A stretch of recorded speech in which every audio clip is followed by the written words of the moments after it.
अखण्डमण्डलाकारं व्याप्तं येन चराचरं तत्पदं दर्शितं येन तस्मै श्रीगुरवे नमः।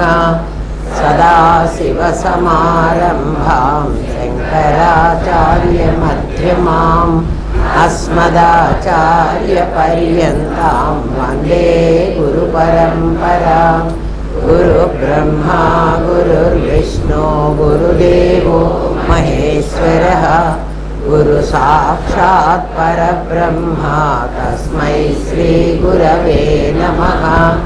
नित्यानन्दं परमसुखदं केवलं ज्ञानमूर्तिं विश्वातीतं गगनसदृशं तत्त्वमस्यादिलक्ष्यम् एकं नित्यं विमलमचलं सर्वधी साक्षिभूतं भावातीतं त्रिगुणरहितं सद्गुरुं तं नमामि। ॐ सहना भवतु सहनौ भुनक्तु सह वीर्यं करवावहै तेजस्विनावधीतमस्तु मा विद्विषावहै। ॐ शान्ति शान्ति शान्तिः।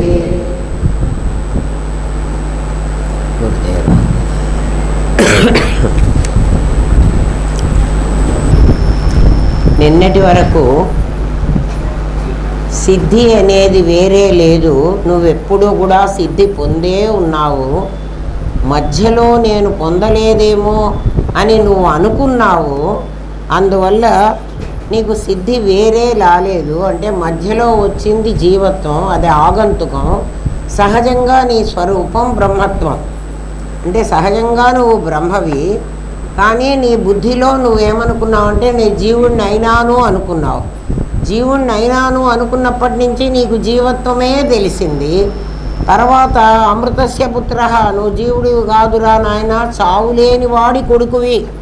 అమృతస్య పుత్ర అంటే అది అర్థం, చావులేని వాడి కొడుకువి. అంటే చావులేని వాడివే, ఎందుకంటే వాడి కొడుకు ఎవడు చావులేని వాడు? మన తండ్రి చావు ఉన్నవాడు కదా. ఇవాళ కాకపోతే రేపో చచ్చిపోయేవాడు, ఆల్రెడీ చచ్చిపోయినవాడు. కొంతమందికి చచ్చిపోయిన నాన్న, కొంతమందికి చావబోయే నాన్న, అంతే. కాబట్టి మనము మృతస్య పుత్రులం, కానీ యథార్థంగా మనం ఎవరు అంటే అమృతస్య పుత్రులం. మన తండ్రి చావడు. తండ్రి చావడు అంటున్నారు, నేను కొడుకునైతే అద్వైతం ఎట్లవుతుందండి అని మళ్ళీ ప్రశ్న వేయాలి మీరు కదా. అంటే ఆయన పరమాత్మ అయితే నువ్వు జీవాత్మని అంటున్నావు కాబట్టి నువ్వు కూడా నేను పరమాత్మని అహం బ్రహ్మాస్మి అంటే నువ్వు అమృతస్య పుత్ర కాదు, నువ్వే అమృతస్యుడివి. అమృత నీవే కదా.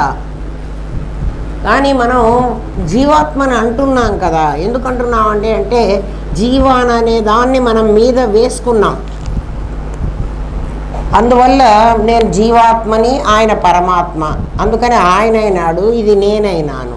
కాదురా తత్వమసి మహావాక్యంతో ఆయన నువ్వు ఒకడేరా, ఇద్దరు కాదురా అని చెప్పేశారు కదా. అటువంటప్పుడు సిద్ధి నేను పొందే ఉన్నాను అని అర్థం. కొత్తగా నేను సిద్ధి పొందవలసిన అవసరం లేదు. మరి ఆల్రెడీ నేను సిద్ధుణ్ణే అయితే మీరేమిటండి మమ్మల్ని కూర్చోబెట్టి ఇట్లా గంటన్నర సేపు చంపుతున్నారు కదా.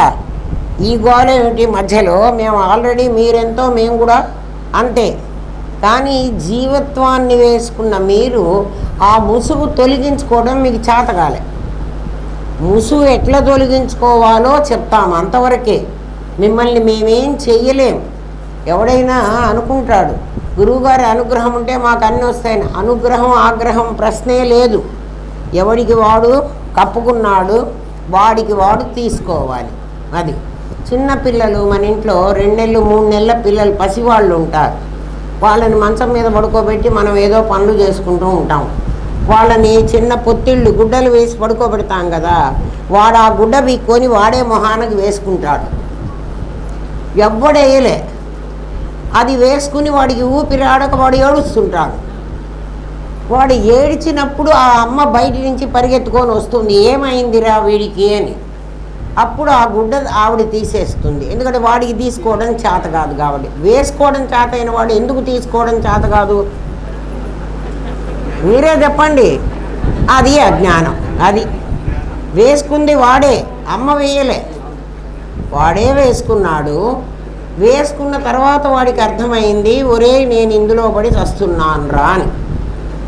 ఆ పిల్లవాడు ఎలాగో మనమందరం అలాంటి వాళ్ళం, అమృతస్య పుత్రులం కదా. మరి మన దగ్గర జీవత్వం అనేటువంటి పొత్తిళ్లల్లో మనని పడుకోబెట్టారు, అందుకనే మనం జీవుడు అయినాం. ఎందుకు అయినామో తర్వాత చెప్తా కదా. జీవుడు అంటే లివింగ్ సోల్ అని అర్థం. లివింగ్ సోల్ అంటే బతికున్న ఆత్మ, అదే జీవాత్మ. ఇంగ్లీష్లో మాట్లాడుకుంటే అర్థం అది. Non living soul, non living soul అంటే మరణించిన ఆత్మ, అంతేనా? ఇంకేమన్నా తేడా ఉందా? ఒకడు జీవాత్మ, మరి వాడిని కూడా జీవించిన ఆత్మ మరణించిన ఆత్మ అంటలేదు కదా. వాడిని ఏమంటున్నారు? జీవుడు వెళ్ళిపోయాడండి. ఎక్కడికి వెళ్ళిపోలే, అక్కడే ఉన్నాడు. వాడు పిల్లవాడు కప్పుకున్న ఆ ముసుగు అమ్మ తీసేసి ఎక్కడో పారేస్తుందా? ఇక్కడే పెడుతుంది. మళ్ళీ వీడేం చేస్తాడు? మళ్ళీ కప్పుకుంటాడు. మళ్ళీ కప్పుకున్నప్పుడు మళ్ళీ ఏడుస్తాడు. కారణం ఏమిటంటే వాడికి కప్పుకుంటున్నాననే స్ఫురణ లేకపోబట్టి వాడు మళ్ళీ మళ్ళీ కప్పుకుంటున్నాడు. అది ఇక్కడ దుప్పటి ఏం తెలియదు, అది కప్పుకుంటున్నానని వాడికి తెలియదు, వాడు వేసుకుంటాడు. ప్రతిసారి అమ్మ తీసేస్తూ ఉంటుంది.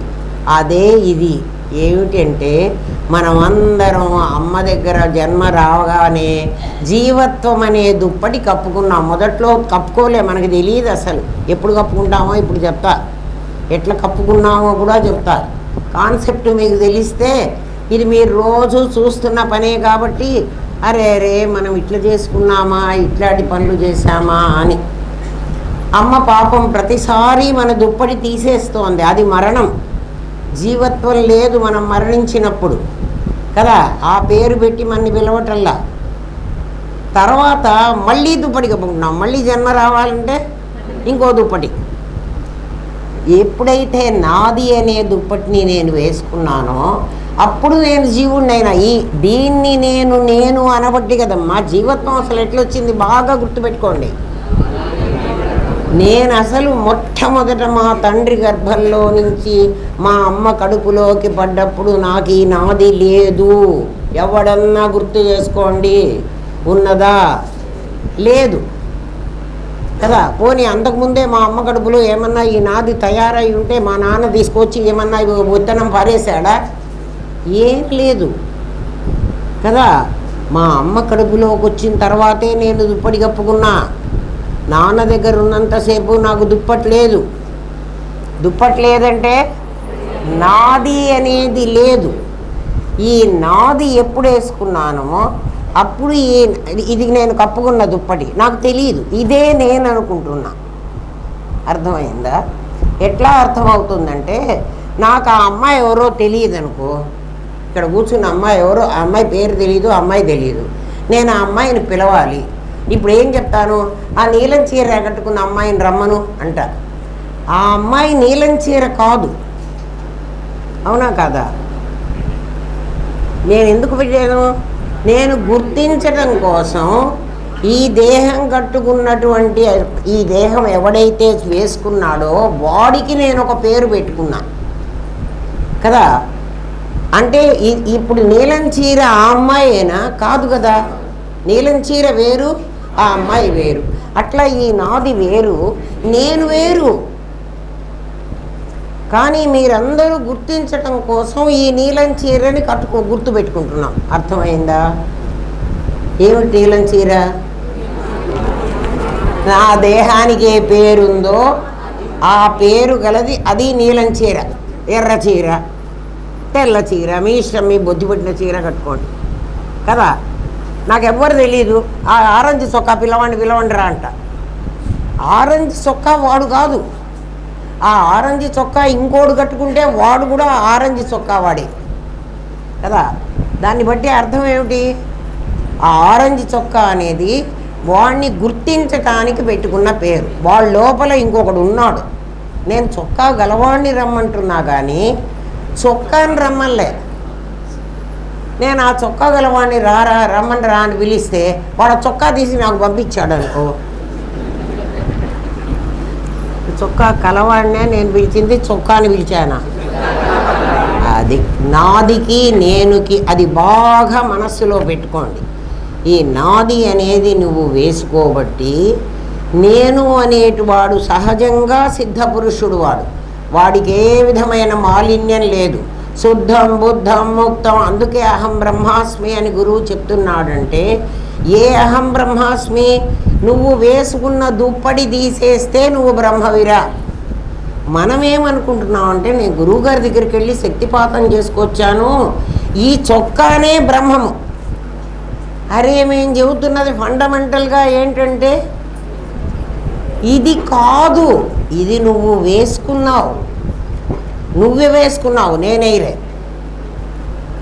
ఏంట్రా? లేదండి దేవుడు ఇచ్చాడండి ఇది నాకు. దేవుడు ఇవ్వలే. మీ అమ్మ కడుపులోకి ఏ ఇంజనీరు వెళ్ళి ఏ శిల్పో వెళ్ళి ఈ బొమ్మనంతా తయారు చేసి తీసుకురాలే. ఈ బొమ్మని రోజు కొంచెం తయారు చేసుకుంది నువ్వు చేసుకున్నావా, నేను చేశానా? మరి అన్నిటికీ దేవుడిచ్చాడు. ఆ దేవుడికి అస్సలు కొంచెమైనా నా మీద దయలేదండి. అన్నీ నా నెత్తినే పడేస్తాడు, కష్టాలన్నీ తీసుకెళ్ళి వాడిని ఎత్తిన పడేయరాదు, నాకే ఎందుకు వేశాడు? నువ్వు వేసుకున్నావురా. నీ నాదిని తయారు చేసుకుంది ఎవరు? నీవు కదా. ఆ నాదిని నేనన్నటువంటి తప్పు చేసింది ఎవరు? నీవే. మరి అదే కదా నీకు గురువు చెప్తున్న మాట. అంతకంటే ఆయన అనుగ్రహం నీకేం అక్కర్లే. అనుగ్రహం చేసి ఏం చెబుతాడురా? నీకే అనుగ్రహమో వాడికి అదే అనుగ్రహం, వాడికి అదే అందరికీ అదే అనుగ్రహం, ఒకటే అనుగ్రహం. ఏమిట్రా అనుగ్రహం అంటే? నాదిని నేననవాకురా, నేను వేరే ఉన్నాడురా, ఆ నేననుకోరా, ఆ నేను బ్రహ్మాస్మి.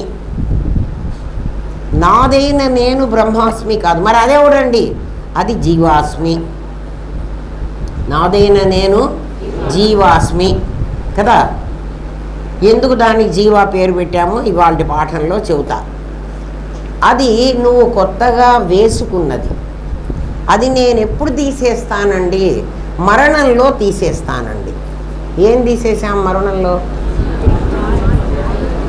మరణంలో శరీరాన్నే వదిలేసావు కదా. అందుకే ఏమంటారు, వాడు చచ్చిపోయాడు.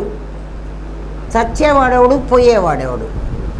ఎవడిని వేసుకున్నానో అది చచ్చిపోయింది, అది తీసేసాం. అందుకే ఎవడైనా చచ్చిపోయినాడు అనుకో, ఆ వెంకయ్యే చచ్చిపోయినాడు అంటారు. వెంకయ్య లోపలివాడు పోయాడు, వెంకయ్య అంటే వెంకయ్య అంటే ఆరెంజ్ చొక్కా, నీలం చీర కదా, అదే కదా చచ్చిపోయింది. ఎవడైనా చచ్చిపోయిన వార్త మీకు చెప్పారంటే ఏమని చెప్తున్నారు? వాడి పేరే చెబుతున్నారు. ఆ పేరు గలవాడు చచ్చిపోయినాడు అంటే పేరు గలవాడు చావలే. ఆ పేరు ఎవడు వేసుకున్నాడో వాడు చచ్చాడు. అర్థమైందా? వీరు మీ మాటల్లోనే, అన్నీ మీ మాటల్లోనే. తప్పు చేసుకున్నది మీరే, అది తెలియకపోయింది మీకే, ఆ తప్పు దిద్దుకోవాల్సింది కూడా మీరే. ఇంకోడెవడో దిద్దడు. మరి ఎందుకండి గురువుతో పని ఏమిటండి అంటే, ఒరే ఈ తప్పు చేసావురా అని చెప్పడానికి. టీచర్ ఎందుకు ఉండాలి? నీ లెక్క కరెక్షన్ అది సరిగా రాకపోతే, ఒరే ఇక్కడ తప్పు చేసావురా అని చెప్తే ఆ తప్పును నువ్వే సవరించుకుంటే నీకు ఆన్సర్ వస్తుంది. అంతేనా కదా? లేక ప్రతివాడి లెక్క వీడు సరి చేసి కూర్చుంటాడా? లెక్కల టీచర్ ఏం చేస్తాడు? నీ తప్పు చూపిస్తాడు. ఇప్పుడు నీ తప్పు చూపిస్తున్నారు రామనాథం గారు. అది తప్పు తెలుసుకుని ఈ తప్పు చేయకుండా ఉండి, ఇప్పుడు చేయకుండా ఉండి తర్వాత కూడా చేయకుండా ఉండు. ఇప్పుడు చేయకపోవడం కాదు, ఇప్పుడు సరే మంచిదే, కానీ తర్వాత కూడా చేయకుండా ఉండాలి.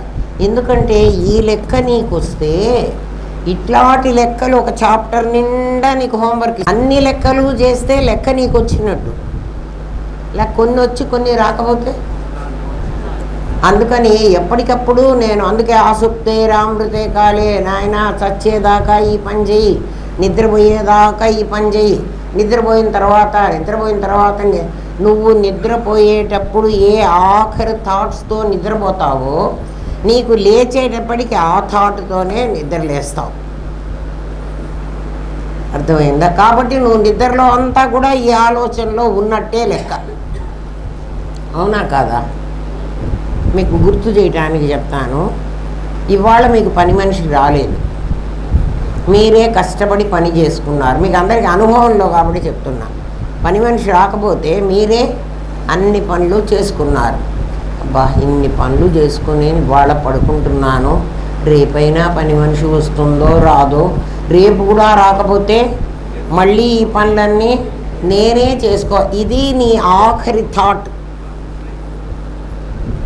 తెల్లవారి కళ్ళు తెరవగానే నువ్వు ఆలోచించుకో, ఇవాళ పని మనిషి వస్తుందో రాదో అన్న దాంతోనే లేస్తావు. మిమ్మల్ని మీరు టెస్ట్ చేసుకోండి.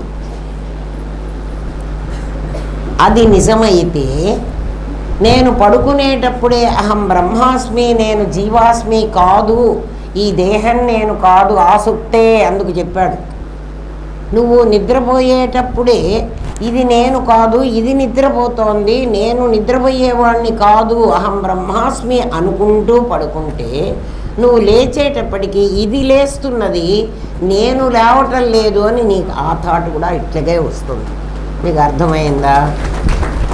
పని మనిషి థాట్ కాదు. మీకు కష్టం అనుకోండి, ఏదో ఒక కష్టం, ఏ కష్టం మీకు సమస్య ఏది ఉందో దాంతో ఆఖరు పడుకుంటే, ఇవాళ టెస్ట్ చేసుకోండి, మీకే తెలుస్తుంది. పొద్దున మొట్టమొదటి భావన మీకు అదే వస్తుంది. మీకు పని మనిషి అయితే ఈజీగా అర్థమవుతుందని చెప్పారు. మీరు ఏదనుకుంటే దాంతోనే మీకు మెళుకువ వస్తుంది. అందుకని ఇది అనుకోండి, అనుకుంటే మెళుకువ వస్తుంది అన్నప్పుడు అనుకునేది ఏదో అప్పటికి మాకు గుర్తుండద్దా అండి, మీరు కొంచెం గుర్తు చేస్తారా, కొంచెం ఫోన్ చేసి అలారం పెట్టి అమ్మా మీరు ఇది అనుకుంటున్నారా లేదా మాకు చెప్తారా అండి? ఖచ్చితంగా చెప్తాను. ఎప్పుడు చెప్తాను అంటే నన్ను మీ లోపలికి రానిస్తే కదా. నన్ను లోపలికి రానియకుండా నన్ను బయట పెట్టారనుకోండి, ఆనందధామంలో 4th floorలో ఉంటుంది ఆమె, అక్కడికి వెళ్ళి మేము దండం పెట్టుకుంటేనే అని అనుకున్నారనుకోండి, నేను మీకు గుర్తు చెయ్యను. మత్త స్మృతి జ్ఞానం అపోహనంచ, నువ్వు మర్చిపోవడానికి నీ జ్ఞానానికి అదే కారణం అన్నాడు. మా రాధమ్మ ఎప్పుడు మర్చిపోయిన అమ్మ అంటుంది. ఎందుకు మర్చిపోతున్నావు? ఆ మర్చిపోవాలి అన్నప్పుడు నీకు జీవత్వం వేసుకున్నావు, లేకపోతే నువ్వు బ్రహ్మంవే. ఎందుకంటే ఒక థాట్ నీకు వచ్చిందంటే ఆ థాట్ నీకు ఉంది, దాని మీద మరొకటి వేస్తే కదా ఇది లేకుండా పోతోంది. మత్త స్మృతి, నేను నీకు జ్ఞాపకం చేయటానికి కానీ నువ్వు మర్చిపోవడానికి కానీ నేనే కారణం అంటున్నాడు. అంటే నాకు ఏదైనా అడ్డం పెట్టావనుకో మర్చిపోతావు, నాకు అడ్డం తీసేసావనుకో అక్కడే ఉంటుంది, మర్చిపోవడం అనేది ఉండదు. అర్థమైందా? రాధమ్మని ఊరికే పాయింట్అవుట్ చేసి చెప్తున్నా కానీ అందరూ మర్చిపోతారు. ఎందుకు మర్చిపోయినారు అంటే కారణం అది. ఆ చోట్లో మరొక భావన వచ్చింది, వస్తే ఇది మర్చిపోతాం కదా. ఎప్పుడైనా మర్చిపోయినామో అనుకున్నప్పుడు మీరు వెంటనే గుర్తు చేసుకోండి, ఏది పైకి వచ్చి ఇది మర్చిపోయేట్టు చేసింది, ఇంకోటి ఏదో వస్తుంది కదా. సరే, వాడు ఇప్పుడు అడుగుతున్న ప్రశ్న ఏమిటంటే, నేను ఎప్పుడూ సిద్ధుడినేనని మీరు చెప్తున్నారండి, శాస్త్రం కూడా చెప్పింది అంటున్నారు, నేను కూడా మీరు చెప్పిన మాటలు విని విని విని సరే నన్ను నమ్ముతున్నాను, జీవత్వం నేనే వేసుకున్నాను, ఎందుకంటే తప్పు నాదే నాదే నాదే అంటే సరేలే ఒప్పుకున్నాడు కదా అని ఇంకా కాస్త చెబుదాం అనుకుంటాడు. ఒప్పుకోకపోతే తప్పు నాది కాదండి ఇది మీదేను అంటే నా తప్పు కాదని మళ్ళీ నిరూపించుకోవాలి. తప్పు నీదేనని ఒప్పుకున్నావంటే దాన్ని రెక్టిఫై చేసుకునే మార్గం చెబుతా కదా. నువ్వు వేసుకున్నావు కదా, నేను ఎప్పుడూ సిద్ధి పొందిన వాడని అయితే నాకు ఇప్పుడు తెలిసిందండి, అహం బ్రహ్మాస్మి మీరు అన్నారు కదా, నేను నిద్రపోయేటప్పుడు కూడా నేను అదే అనుకొని పడుకుంటాను, రేపు పొద్దున కూడా నాకు ఆ థాటే వస్తుంది, అట్లా మెల్లగా నేను అలవాటు చేసుకుంటాను అన్నారు. ఒకప్పుడు ఈ నాది నన్ను వదిలిపెట్టి ఉండట్లేదండి, ఇది నా వెంట ఉంటోంది. ఇది సపరేట్ చేద్దామంటే నా ఇల్లు, నా భార్య, నా కొడుకు నాకంటే దూరంగా ఉండి నన్ను ఇబ్బంది పెట్టడంలే. కానీ ఈ నాది ఉందే, ఇది నన్ను వదిలిపెట్టి పోవటంలే ఈ ముసుగు. ఎందుకంటే మరి తల్లి కడుపులో నుంచి వేసుకొచ్చుకున్నా, వాళ్ళని ఇక్కడికి వచ్చి వేసుకున్నా, ఒక దుప్పటి కప్పుకున్నా, ఇదే అసలు ఉక్కపోసి చంపుతున్నది. ఇంకో దుప్పటి కప్పేసుకున్నా. ఒక దుప్పటికే ఉడికిపోయి చస్తుంటే కదా, మరి 3 దుప్పట్లు కప్పుకుంటే ఇంకా ఊపిరి ఆడుతుందా నాకు? అందుకే చస్తున్నాం మనం ఊపిరి ఆడకుండా. ఇది నన్ను వదిలిపెట్టి పోని నాతో ఉన్నది. ఈ నాది మీరు ఎంత నాది అని చెప్పినా అవును నేను వేరే నాది వేరే అని నాకు తెలుస్తోందండి. అయినా ఈ నాదిని మీరు ఇందాక ఈజీగా చెప్పారు, ఆ నీలం చీర పిల్ల అని. ఆ నీలం చీర విప్పి వారేసి ఎర్ర చీర కట్టుకుంటుంది. దీన్ని ఎట్లా పీకటానికి లేదే కదా. ఒకవేళ దీన్ని పీకేసాను అనుకోండి, అప్పుడు నాకు జీవత్వమే లేదు. నేనెందుకు తెలుసుకోవాలి? ఇది నన్ను వదిలిపెట్టకుండా నా వెంట పడింది. దీనికి రోగం వస్తుందని మీరు చెప్పారు గురువుగారు, మీరే చెప్పారు, గుర్తుపెట్టుకోండి. మీరేం చెప్పారు? రోగం ఎవరికి వస్తుంది? నాకు రాదురా, నాదికేరా. కష్ట సుఖాలే కూడా నాదికే కదా, అనుభవం నేనుకి. ఈ శరీరానికి రేపు రోగం వస్తుంది, వెంటనే దీన్ని తీసుకెళ్ళి ఆసుపత్రిలో పారేస్తారు. ఆసుపత్రిలో పారేసినప్పుడు నేనెవరో అహం బ్రహ్మాస్మి అని నాకు గుర్తుండదు. నాకు నిజంగా ఏం గుర్తుండదంటే, గురువుగారు దీనికి రోగం వచ్చింది, ఇది చచ్చిపోతుందేమో. ఇది చచ్చిపోయేదేనని నీకు తెలియదు. నీకు అహం బ్రహ్మాస్మి అని ఎంత అనుకున్నా దీన్ని హాస్పిటల్లో పారేసినప్పుడు ఏమనిపిస్తుంది నీకు? ఇది చచ్చిపోతుందేమో, మంచి డాక్టర్ దగ్గర చూపిస్తున్నారో చూపించట్లేదో, ఈ డాక్టర్ సరిగ్గా నాకు మందు ఇస్తాడో ఇవ్వడో, వీడేమైనా చాలా మందులు రాస్తే నా కొడుక్కి అన్ని డబ్బులు ఉన్నాయో లేవో తెస్తాడో. రోగముతో బాధపడుతున్నావా, దీంతో బాధపడుతున్నావా? వాడు అడుగుతున్న ప్రశ్న అది. అయ్యా గురువుగారు, నాకు జబ్బు చేసినప్పుడు, నేను ఆసుపత్రిలో పడినప్పుడు ఏమ్మా నాకు ఇది గుర్తుంటుందా? మీరు చెప్తున్న మాట ఆనందధామంలో కూర్చున్నప్పుడు నాకు బాగా గుర్తుంది. నేను నిద్రపోతున్నా, హెల్తీగా ఉన్నా కదా, నేను నిద్రపోతున్నప్పుడు నువ్వు వేసుకుంది ముసుగురా అంటే నాకు బాగా గుర్తుంది.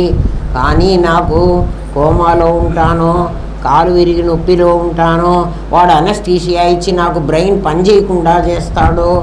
ఎటువంటి పరిస్థితిలో ఉంటుందో నాకు తెలియదు గురువుగారు. నేను ఆసుపత్రిలో చేరినప్పుడు అప్పుడు కూడా మీరు వచ్చి నాకేమన్నా చెబుతారా? నాకేమన్నా ఇందాక మీరు అన్నారు కదా, నా లోపల పెట్టుకుంటే నేను నీకు గుర్తు చేస్తారా అని. నా హాస్పిటల్లో పడ్డప్పుడు మీకు ఎవరైనా ఫోన్ చేస్తే మరి నాకెందుకురా ఇప్పుడు ఫోన్ చేశారని కోపడతారా? ఆ హాస్పిటల్ కూడా వచ్చి మీరే చెప్తారా? చూడరా ఏం బాధ్యత పెడతాడో వాడు. అంటే వాడేం చేయడుట, గురువుగారు మాత్రం అన్నీ చెయ్యాలి. పైగా ఇంతమంది ఉంటే ఇంతమంది ఏ హాస్పిటల్లో పడతారో, ఏ ఊళ్ళో హాస్పిటల్లో పడతారో కదా. అక్కడికంతా వీడికి రెక్కలు కావాలి, ఎగిరిపోవాలి కదా. వినండి, నాకు గుర్తుంటుందా అది వాడు అడిగింది. గురే నువ్వు ముందు ఆలోచన చెయ్యరా, నీకు 2 సంగతులు చెప్తాను అన్నాడు. ఎందుకంటే నీకు హాస్పిటల్కి వెళ్ళినా కూడా గుర్తుండేటువంటిది నీకు చెప్తాను వినమన్నాడు. ఎందుకంటే అక్కడికి నేను రానురా, నువ్వు చాలా ఎక్స్పెక్ట్ చేస్తున్నావు, అంత మరీ ఆలోచన చేయవాకు. నువ్వే దుప్పటి ముసుగేసుకుంటే నువ్వు ముసుగు తీసేసి నీకు చూపించాను. మాటకు ముందు నేను వేసుకుంటాను మీరు తీసేస్తారా అంటే ఎందుకు తీయాలి? సంబంధమే లేదు కదా. అదే మరణము జీవితము అనేవి 2 విశేషాలు, అది ముందు గుర్తుపెట్టుకోమన్నాడు. ఎందుకు విశేషం అంటే ఏమిటి అంటే, మొదటి నుంచి లేకుండా కదా, తర్వాత లేకుండా పోయేవి. ముందు లేవు అంటే నేను పుట్టక ముందు నాకు ఇది లేదు, నేను మరణించిన తర్వాత ఇది ఉండదు. ఏదైతే అలా ఉందో అది విశేషం. ఏమ్మా, అది అర్థమైంది కదా. దాన్ని మెల్లగా ఇంకో దానికి అప్లై చేసి చూపిస్తాం, మీకు విశేషాలు కనుక్కోవడానికి వీలుగా. మీ శరీరం అయితే మీకు అర్థమైంది, నేను పుట్టకముందు ఈ శరీరం లేదు, నేను మరణించిన తర్వాత ఈ శరీరం ఉండదు. ఏమ్మా, ఆ పిల్లరు నేను చైతన్యం, ఆ పిల్లర్ జడం కదా. ఈ పిల్లర్గా తయారవక ముందు ఈ పిల్లర్ లేదు. ఈ ఇల్లు ఎప్పుడో 100 ఏళ్ల తర్వాత ఈ ఇల్లు కూలిపోయిన తర్వాత ఈ పిల్లర్ ఉండదు. నేను చూడకపోవచ్చు, కానీ ఈ పిల్లర్ కూలిపోయేది అని నాకు తెలుసు. ఎందుకంటే 100 years అయిపోయిన తర్వాత ఇది ఉండదు. 30 ఏళ్ళకి కూడా పోవచ్చు, లేక ఇంకెవడన్నా ఇంకా మంచిగా ఇల్లు కట్టుకుందామంటే ఇది కూలగొట్టి కూడా కట్టుకోవచ్చు. అంటే దీన్ని కూలగొట్టగలడు అని నీకు తెలియాలి, అప్పుడు అది విశేషం అయిపోతుంది. అర్థమైందా? నేను ఒక్కటే కాదు, ముందు నిన్ను తెలుసుకో, తర్వాత దాన్ని తెలుసుకో. అప్పుడు ఏమవుతుంది, అట్లా నీకు కనపడే వస్తువులన్నీ చూడు.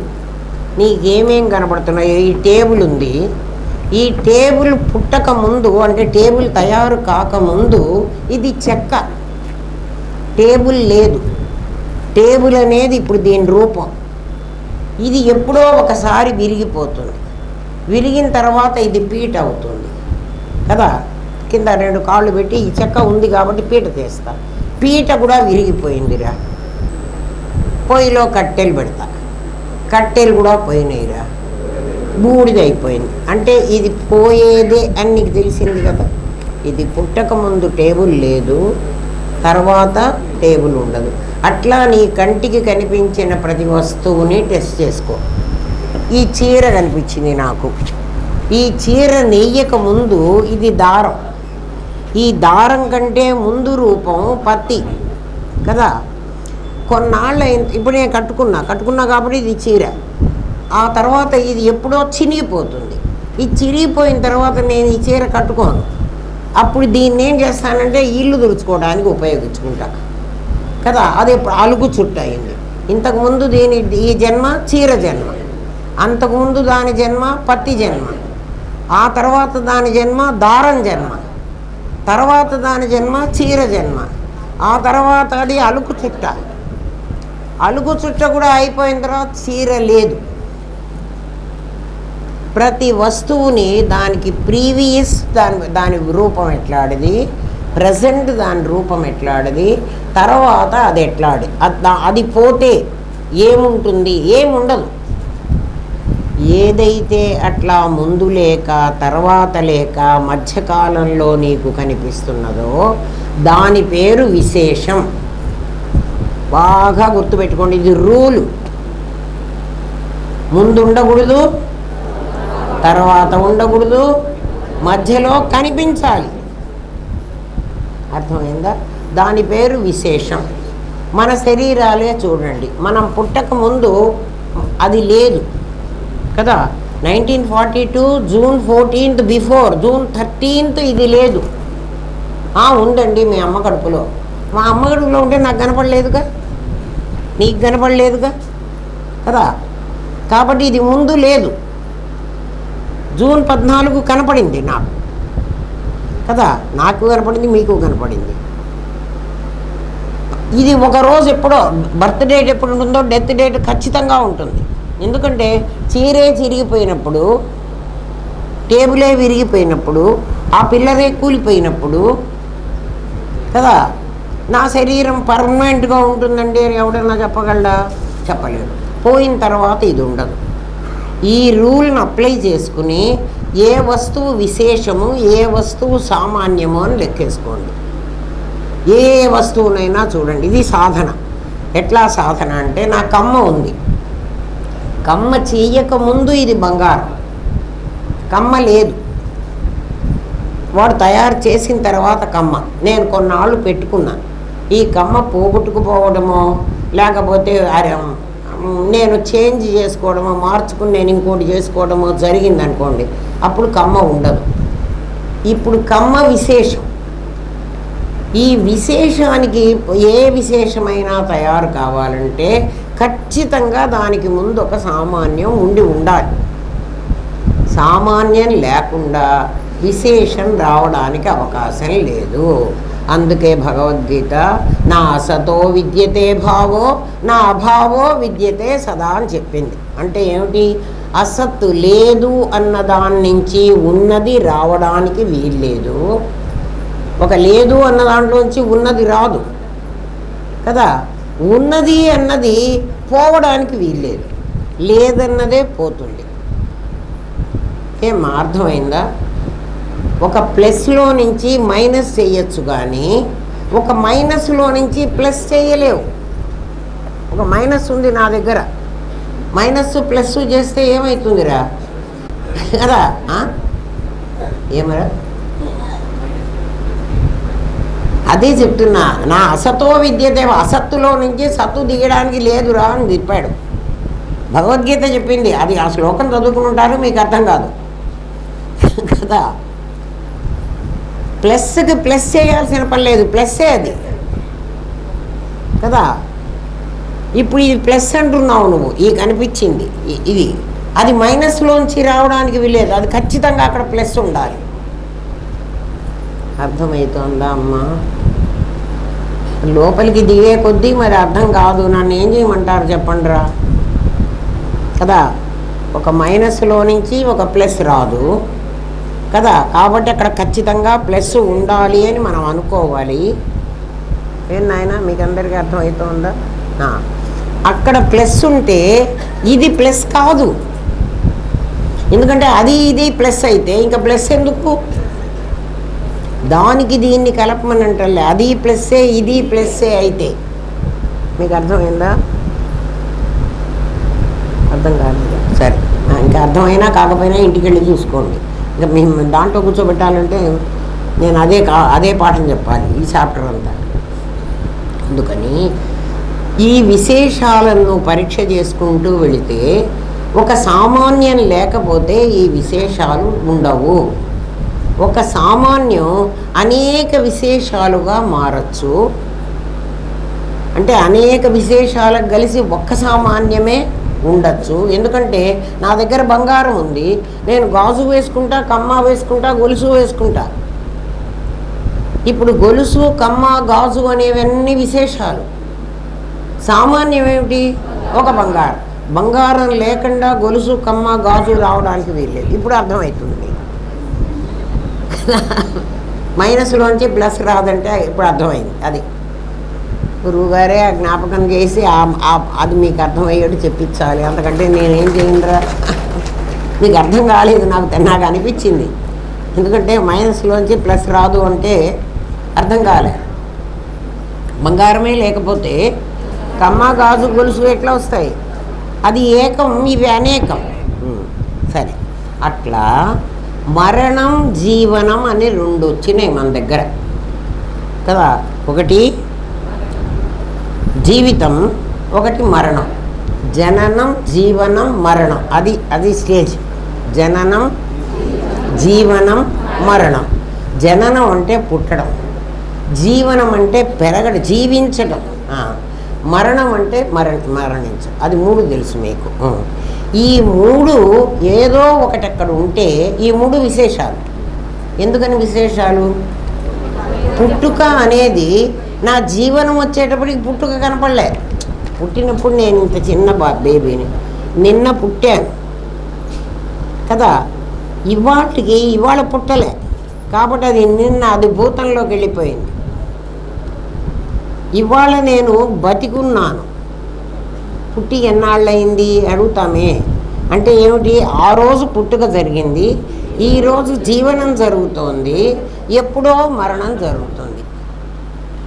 ఈ మూడిటికి ఏం చేశారంటే కొంచెం మీరు ఆలోచించాలమ్మా. ఊరికే కూర్చుంటే అర్థం కాదు.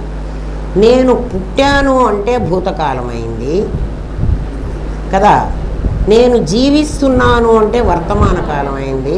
నేను మరణిస్తాను అంటే భవిష్యత్తు అయింది. ఇప్పుడు భూత, భవిష్యత్తు, వర్తమాన అనేటువంటి మూడు కాలాలు విశేషాలు. ఎందుకని విశేషాలు? భూతకాలంకి ముందు భూతకాలం లేదు, భూతకాలం తర్వాత వర్తమానం వచ్చేప్పటికి భూతం పారిపోయింది, భవిష్యత్తు వచ్చేప్పటికి వర్తమానం పారిపోయింది. నీకు అర్థమవుతుంది కదరా? కాబట్టి ముందున్నది ఏమిటి అంటే ఒక కాలం. కాలమే భూతంగా, భవిష్యత్తుగా, వర్తమానంగా మారినట్లు కనిపిస్తోంది. అది సామాన్యం. ఏది సామాన్యం? అందుకు భగవద్గీత ఏంటంటే కాలోస్మి, నేను కాలాన్నిరా. నువ్వు కాలం అయితే నువ్వు భూతకాలానివే, వర్తమాన కాలానివే, భవిష్యత్తు కాలానివే అని అడిగితే భూత భవిష్యత్ వర్తమానాలు విశేషాలురా. నేను సామాన్యాన్ని. అప్పుడు నన్ను ఏమనుకుంటావు? కాలోస్మి అన్నప్పుడు నేను బంగారాన్నిరా. ఆ మూడు నా గాజు, నా కమ్మ, నా కాసులు. భగవద్గీత అట్లా అర్థం కావాలిరా. ప్రతి శ్లోకం నీకు ఇట్లా అర్థం కావాలి కదా. ఊరికే భగవద్గీత నేను అధ్యాయాలు చదివేశాను, నాకు కంఠస్థం వచ్చు. నీకు కంఠస్థం వస్తే నాకేమిటి లాభం? నీకేమిటి లాభం? నీకు కంఠస్థం వస్తే నీకు లాభం లేదు. నీకు అది సామాన్యము, ఇది విశేషము అని నీకు తెలియాలి. అప్పుడు ఏమవుతోందంటే నీకు అన్ని విశేషాలు నీకు అర్థమైన తర్వాత అవి కనిపించినయ్యా అనిపించలే. నీకు తెలిసిందా, నాకు తెలిసిందా? అది అంటే అది కనిపించే వస్తువు, నేను కనేవాణ్ణి. అర్థమైందా? ఏ కనిపించే వస్తువుకైనా సద్విశేషము అనాలి. ఏ అనుకుంటున్న వాడికైనా చిద్విశేషం అనాలి. నువ్వు ఆడదానివైనా నువ్వు మగవాడివైనా తెలుసుకుంటున్నవాడు చిత్, తెలుసుకోబడేది సత్. సత్తులో సామాన్యమా విశేషమా? అది ఎంత సాధనమ్మా. మీరు ఇవంతా నేర్చుకోవాలి. ఊరికే అహం బ్రహ్మాస్మి అంటే రాదు. ఏమిరా అర్థమైందా? ఒక సామాన్యం, ఒక విశేషం. మీకు సామాన్యం చెప్పేశాను, విశేషాలు ఇవి చెప్తున్నాను. విశేషాలు ఏమిటి? ముందు ఉండకూడదు, ప్రస్తుతానికి ఉండాలి, కనపడాలి, తర్వాత ఉండకూడదు. అది అర్థం చేసుకోండి. ఇప్పుడు ఏమైనాయి? రెండు వచ్చినాయి మనకి. ఒకటి సద్విశేషం, ఒకటి చిద్విశేషం. అసలు మొట్టమొదట సచ్చిత్తులే కదా ఉంది. ఇది సత్తు సామాన్యమైతే దీని నుంచి వచ్చిన అనేక విశేషాలు వస్తాయి. చిత్తు సామాన్యమైతే దీని నుంచి వచ్చిన అనేక విశేషాలు వస్తాయి. సత్తు నుంచి వచ్చిన విశేషాలన్నిటి పేరు జగత్తు విశేషాలకి. చిత్తు నుంచి వచ్చిన అన్ని విశేషాలు జీవుడు. జీవ జగత్తులుగా మనం విభజించాం. ఎవరిని? సచ్చిత్తులని కదా. సచ్చిత్తులని విభజించాలి. ఆ సచ్చిత్తులు సామాన్యం, సచ్చిత్తుల విశేషాలని. ఎందుకంటే అనేకం కావాలంటే ఎప్పుడు విశేషాలే కావాలి. సామాన్యం అనేకం కాదు, ఒకటే. నాయన అర్థం అవుతోంది కదా. సామాన్యం ఒకటే ఉంటుంది. ఆ ఒకటి సత్, ఆ ఒకటి చిత్తు. ఈ సచ్చిత్ అనేవి రెండు కాదు. రెండైతే మళ్ళీ అద్వైతం కాదు. ఈ రెండు కలిసి ఒకటి. రూపాయికి బొమ్మ బొరుసులాగా. రూపాయి కాయిన్ ఉందనుకోండి, ఒకవైపు బొమ్మ ఉంటుంది, ఒకవైపు అక్షరాలు ఉంటాయి కదా. అంతేనా?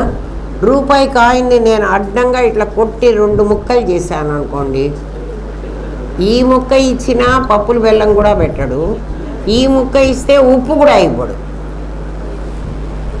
అంటే సచ్చిత్తులను విడదీయడానికి వీల్లేదు. అందుకని పరమాత్మ నేను విభజించటానికి వీలు కాని అఖండ సచ్చిదానంద మూర్తిని. ఇది భగవంతుడి రూపం.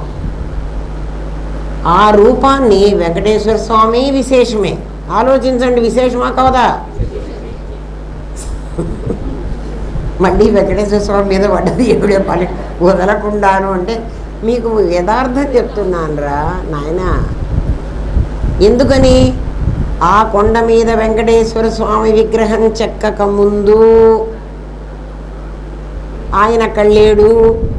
మరి ఏముంది? ఒక రాయి ఉంది. రాయి వెంకటేశ్వర స్వామి కాదు, రాయే వెంకటేశ్వర స్వామి. బంగారం కమ్మ కాదు, కమ్మే బంగారం. అది అర్థమైందా? బాగా గుర్తు చేసుకోండి, అర్థమవుతుంది. కాబట్టి సచ్చిత్తులు అనేవి రెండుగా కనపడతాయి, కానీ అవి రెండు కాదు. అవి రెండు కలిసి ఉంటేనే ఏమైనా అవడానికి వీలవుతుంది, లేకపోతే కాదు. విడదీసి చేద్దామంటే పప్పులు బెల్లం కూడా పెట్టరు, ఎవ్వడు పెట్టడు. ఇచ్చే అమ్మ నీకేమన్నాను, ఓ ముక్క తీసుకొచ్చావు, ఆ 2 ముక్కలు తీసుకురా ఇస్తానంట. అందుకని ఒక్క సత్తుతో లాభం లేదు, ఒక్క చిత్తుతో లాభం లేదు. అందుకని జీవ జగత్తులు ఎప్పుడు కలిసే చెప్తారు. చూడు, జీవుడికి ఏమని పేరు, జగత్తుకి ఏమని పేరు అంటే, నేను చూసేవాణ్ణి, అది చూడబడేది ఎప్పుడూ జడం ఉంటుంది, చూసేవాడు ఎప్పుడూ చేతనం ఉంటాడు. ఎందుకు చేతనం ఉన్నాడు? వీడి చిద్విశేషం. చైతన్యానికే ఉంటుంది, చూడబడేదానికి ఉండదు. అందుకని జీవుళ్ళు ఇప్పుడు మన అందరిలో ఉన్న జీవుడు, మీ అందరిలో ఉన్న లోపల వాడెవడు ఉన్నాడు కదా, నేనుగాడు. ఆ నేనుగాడెవడు అంటే చిద్విశేషం కాదు. ఈ నాది ఎవడ్రా అంటే ఇది సద్విశేషం. ఇప్పుడు అర్థమైందా? ఒక సద్విశేషం, ఒక చిద్విశేషం నా దగ్గర ఉన్నాయి. ఈ విశేషాలు రెండూ కాకుండా నా దగ్గర ఒక సామాన్యం అని ఒకటి ఉంది. ఆ సామాన్యమే ఇదిగా కనిపిస్తోంది. ఎలా కనిపిస్తుందండి అంటే, ఆ సామాన్యమే ఇదిగా, ఆ రాయే కదా వెంకటేశ్వర స్వామిగా కనిపిస్తున్నది. వెంకటేశ్వర స్వామిలో రాయి కానటువంటి ముక్కల్ని ఆ శిల్పి కొట్టి కొట్టి కొట్టి నువ్వు వెంకటేశ్వర స్వామి కాదు, నువ్వు వెంకటేశ్వర స్వామి కాదు, నువ్వు వెంకటేశ్వర స్వామి కాదని ఒక్కొక్క ముక్క కొట్టి వెనక్కి పారేశాడు. అవన్నీ వెంకటేశ్వర స్వామి కాలే, అవన్నీ ఏమిటి? రాళ్ళు. మరి ఆ రాయిలో ఈ పీసు మాత్రం వెంకటేశ్వర స్వామి, అది విశేషం. మీకు అర్థమైందా? అవునా కాదా? అట్లా చేసుకో. మరి మీరు సామాన్యం అన్నారు కదండి, నేను సామాన్యాన్ని, నా మీద కనపడేటువంటి విశేషాలు 2 మీకు చూపించా. ఇప్పుడు నా దగ్గర ఎంతమంది ఉన్నారు? మొత్తం 3 ఉన్నారు. నా దగ్గర 3 ఉన్నారు. 3లో ఎవరెవరు? ఒకటి నా సామాన్యం, అంటే నేను మొత్తం తయారైంది సామాన్యంతోనే. ఆ సామాన్యంలో నా చిత్ అనేది సచ్చిత్తులు కదా, 2 కదా, ఆ 2 కలిసిన సామాన్యం నా దగ్గర ఉంది. సచ్చిత్తులు కలిసిన రూపాయిని నేను, మీకు అర్థం అవ్వాలంటే, అంటే బొమ్మ బొరుసు కలిసి ఉంది. అది నేనెప్పుడూ విడిపోను. నాలో నుంచి నా సత్తులోని, నా సత్తు అంటే రూపాయిలో ఒక పార్ట్, దీంట్లో నుంచి ఒక భాగం అవ్యక్తమైన దాంట్లోంచి వ్యక్తమైంది, దాని పేరు విశేషం. అది నా సద్విశేషం. నా సద్విశేషం నాది. మళ్ళీ నాది పనికి మాలింది, ఇది చేయిచ్చా, దీన్ని వెళ్ళగొట్టు, దీన్ని చంపేసి పిచ్చి మాటలు మాట్లాడకండి. అర్థమవుతోంది? అందుకే మీకు బాగా అర్థం అవడానికి చెబుతున్నా. నాది కాదు అని దాన్ని వెళ్ళగొట్టవాకండి. నాది కూడా, నాది ఎందుకు వచ్చిందో అది మళ్ళీ చెబుతా. ప్రతిదీ మరి మళ్ళీ చెప్పుకోవాల్సిందే. దాని గురించే చెప్తే మళ్ళీ జాగిపోతుంది నాకు. ఏం అర్థమైందా? నాలో అవ్యక్తమైనటువంటి ఒక శక్తి ఉంది, అవ్యక్తంగా ఉంది. అది అంటే ఏమిటి? ఇక్కడ 5 కేజీల ఒక బ్యాగ్ని పెట్టాను, దాంట్లో బియ్యం ఉన్నాయి. నేను ఇక్కడ కూర్చున్నా. ఇప్పుడు నేను ఇంటికి వెళ్ళేటప్పుడు ఈ బియ్యం ఎత్తుకొని పోవాలి. ఇప్పుడు ఇది ఈ సంచిని పైకి మొయ్యాలంటే నా లోపలి శక్తి బయటికి రావాలి. ఆ శక్తి ఎక్కడుందండి అని మీరు అడిగితే నేను ఎట్లా చూపించాను? అది సంచి ఎత్తేటప్పుడు కనపడుతుంది. కనపడుతుందా? కనపడదా? అది అవ్యక్తమైన శక్తి వ్యక్తం కావడం అంటే అది. నాలో అవ్యక్తంగా ఒక శక్తి దాగి ఉంది. అది సత్తులో దాగి ఉన్న శక్తి నా శరీరంలాగా మారుతుంది. అంతేగాని మా అమ్మ కడుపులో సిమెంటు, ఇసుక, కడ్డీలు అవి చేసే కూలి వాళ్ళు ఎవ్వరు లేరు. మరి ఎవరొచ్చారండి ఇదిగా అంటే, నాదిగా వచ్చింది నా సత్తు. ఏ అవ్యక్తమైన శక్తిలో నుంచి వ్యక్తమయ్యి నాది అనే ఒక రూపాన్ని ధరించిందో దాని పేరు సద్విశేషం. దీని లోపల నా చిత్తు కూడా అట్లాగే అవ్యక్తమైన శక్తితో వ్యక్తం కావాలి. అది వ్యక్తమైనప్పుడు ఇది చిద్విశేషం. ఇప్పుడు నా దగ్గర ఒక చిద్విశేషం, ఒక సద్విశేషం, ఒక సామాన్యం ఉన్నాయి. అంటే ఒక సత్సామాన్యం, ఒక చిత్ సామాన్యం ఉన్నాయా? సచ్చిత్ సామాన్యం అది మర్చిపోవాకండి. అందుకనే మళ్ళీ మళ్ళీ అడుగుతున్నా. ఉన్నాయి నా దగ్గర. అప్పుడు నా దగ్గర ఉన్నవి ఏమిటంటే ఒక చిద్విశేషం, ఒక సద్విశేషం. అంటే ఈ రెండు కూడా నా సామాన్యం యొక్క రూపాలే. ఇందులో పనికి మాలింది లేదు.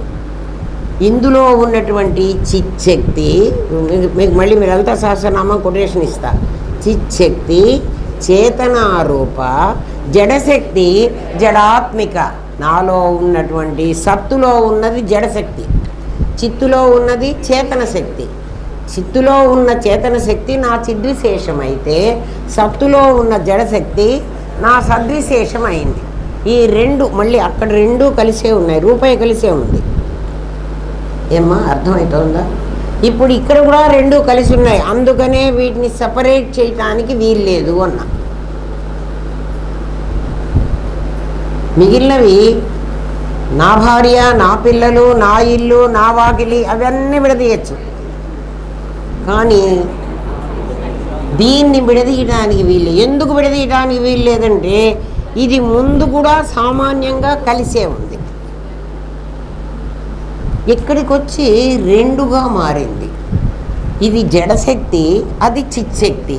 ఏది చిత్శక్తి? నా లోపల నేను నేను అంటున్నది చిత్శక్తి, ఇది జడశక్తి. ఏమ్మా ఇప్పుడు నా బియ్యం బస్తాని 5 కేజీల బియ్యం బస్తాని నేను ఎత్తినప్పుడు నేనేమైనా ఖర్చు అవుతున్నానా? నేనేం కాను.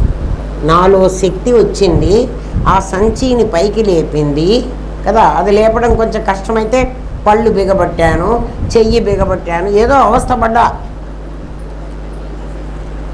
దాన్ని పైకి లేపిన తర్వాత నా శక్తి నా లోపలికి వెళ్ళింది. నేనేం కాలే. నేనేమన్నా మారానా? నేనేం మారలే కదా. బియ్యం బస్తా ఎత్తేటప్పుడు మారలే, మారినట్లుగా మీకు కనపడతా. కానీ నా శక్తి ఏమైనా ఖర్చు అయిందా? ఏం ఖర్చు కాలే. క్యాలరీస్ ఖర్చు అయినాయి అంటారు మీరు. క్యాలరీల సంగతి పోవాకండి కదా. బియ్యం బస్తా మోస్తే నా క్యాలరీలు బర్న్ అవ్వలేదా? మళ్ళీ అట్లా వెళ్ళవాకండి. మీకు నేనుగానే ఉన్నా. నేనేమన్నా ఖర్చు అయినానా అంటే నేను ఎన్ని కేజీలు బరువు ఉన్నానో అన్ని కేజీలే ఉన్నానా? బస్తా మోసినంత మాత్రాన్ని ఇంకా ఎక్స్గా వచ్చానా? ఏం కాలే.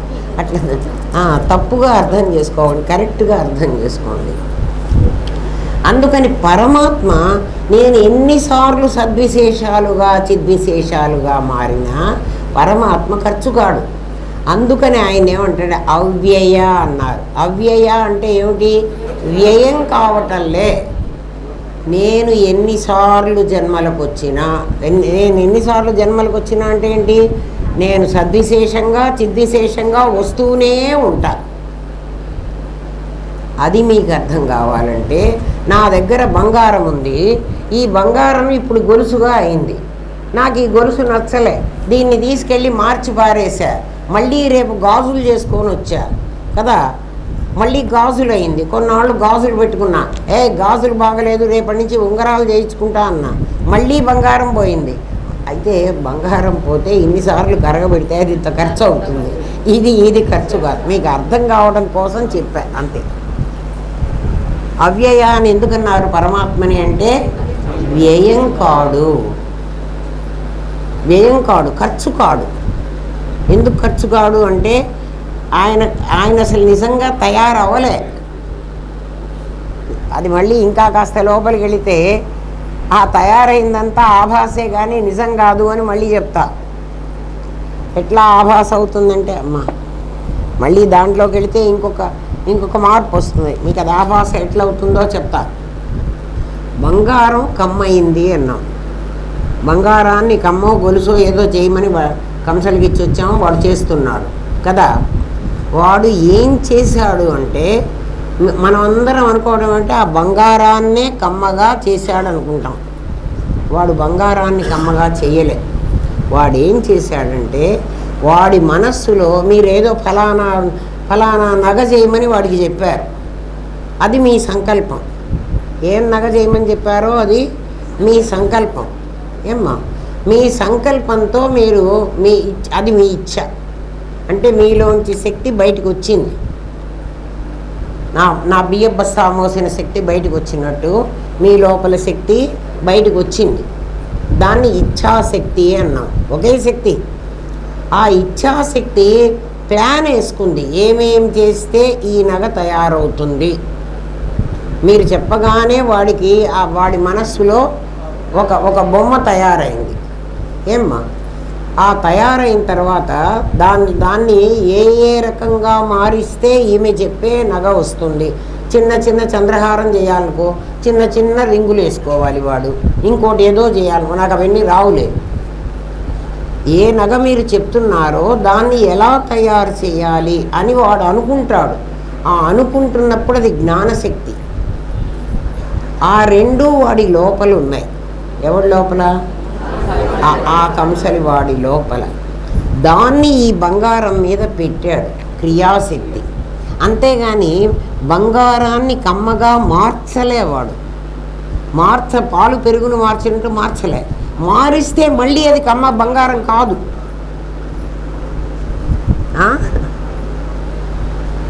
కదా? అంటే ఏమిటి? వాడి మనస్సులో ఏ రూపమైతే ఉందో ఆ రూపాన్ని ఈ బంగారాన్ని ఈ రూపంగా నీకు కనిపించేటట్లు చేశాడు. ఏ రూపమైతే మళ్ళీ మీరు బాగా అర్థం చేసుకోండి. ఏ రూపమైతే మీకు కనిపించేటట్టుగా చేశాడో అది విశేషం అని చెప్పాను.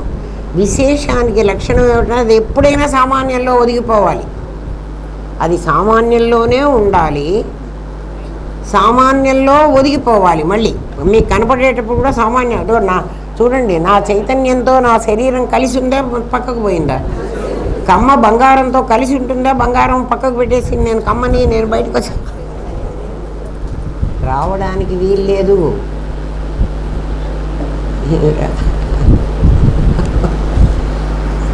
ఏదైతే ఒకటి మనస్సులో ఇచ్చగా బయలుదేరి వాడి మనస్సులోనే అది ప్లాన్ వేసుకుని అది ఎగ్జిక్యూట్ అయిందో, ప్లాన్ అండ్ ఎగ్జిక్యూషన్ ఇక్కడ అయిందో, అది సత్యం కాదు, అది విశేషం. అందుకని అది ఆభాస. దానికి వస్తువు ఏది? బంగారం. ఇప్పుడు నా సద్విశేషానికి చిద్విశేషానికి వస్తువు ఏది? బంగారం. అది సచ్చిత్తులు. అంటే సచ్చిత్తులే ఉన్నాయి ఇక్కడ. మరి జీవుడు అంటున్నారు కదండి నన్ను, కమ్మ అంటున్నారు కదండి నన్ను, అంది బంగారం. నన్ను కమ్మ అన్నారు కదండి, నువ్వు కమ్మలు కొనుక్కున్నావా అన్నారు, నువ్వు బంగారం కొనుక్కున్నావా అని ఎవడన్నా అంటున్నాడా? గాజులు కొనుక్కున్నావా, కమ్మలు కొనుక్కున్నావా, ఉంగరాలు కొనుక్కున్నావా అంటారు కదండి. అది జీవం. అందుకని జీవుడు ఆభాస అన్నది. ఇప్పుడు అర్థమైందా? బాగా అర్థం చేసుకోండి, అంతకంటే నేనేం చెప్పను.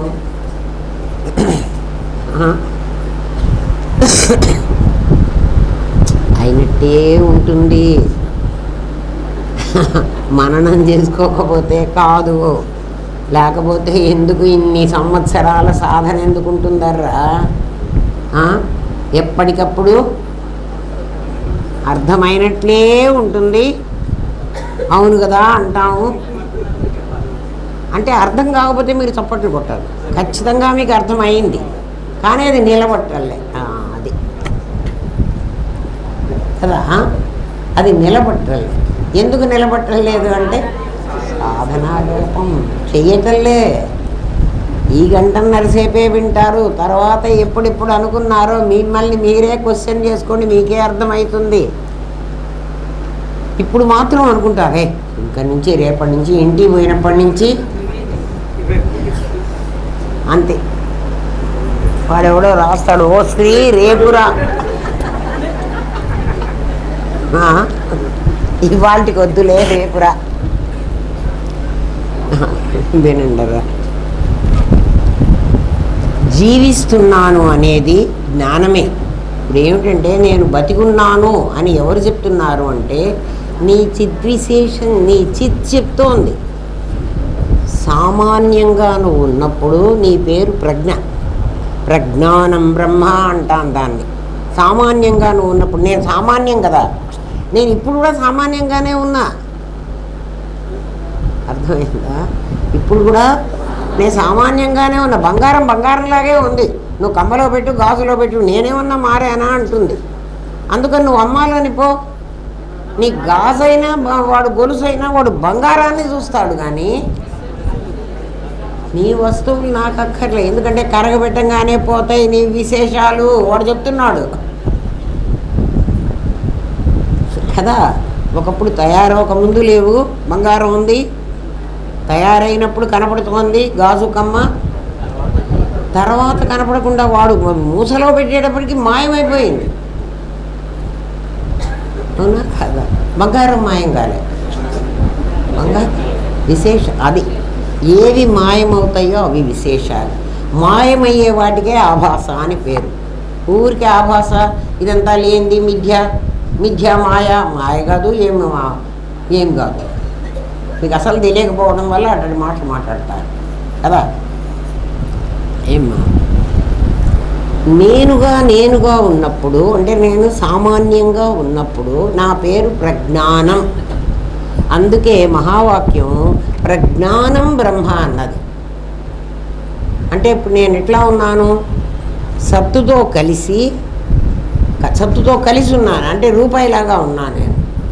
నన్ను పగలగొట్టలే, అసలు పగలగొట్టలే. సద్విశేషం చిద్విశేషం అందులో నుంచి బయటకు వచ్చిన అవ్యక్తమైన శక్తి వ్యక్తమైంది. వ్యక్తమైతేనే నామరూపాలు ధరిస్తుంది. ఒకటి జీవుడుగా, ఒకటి జగత్తుగా. ఇది జగత్తు, నేను జీవుడు కదా. మీలో కూడా మీ శరీరాలన్నీ ఇప్పుడు నాకు కనపడుతున్నదంతా జగత్తు. ఇది జగత్తు అంటా కదా. ఇది జగత్తు అంటున్నప్పుడు సద్విశేషాలే చూస్తున్నా నేను.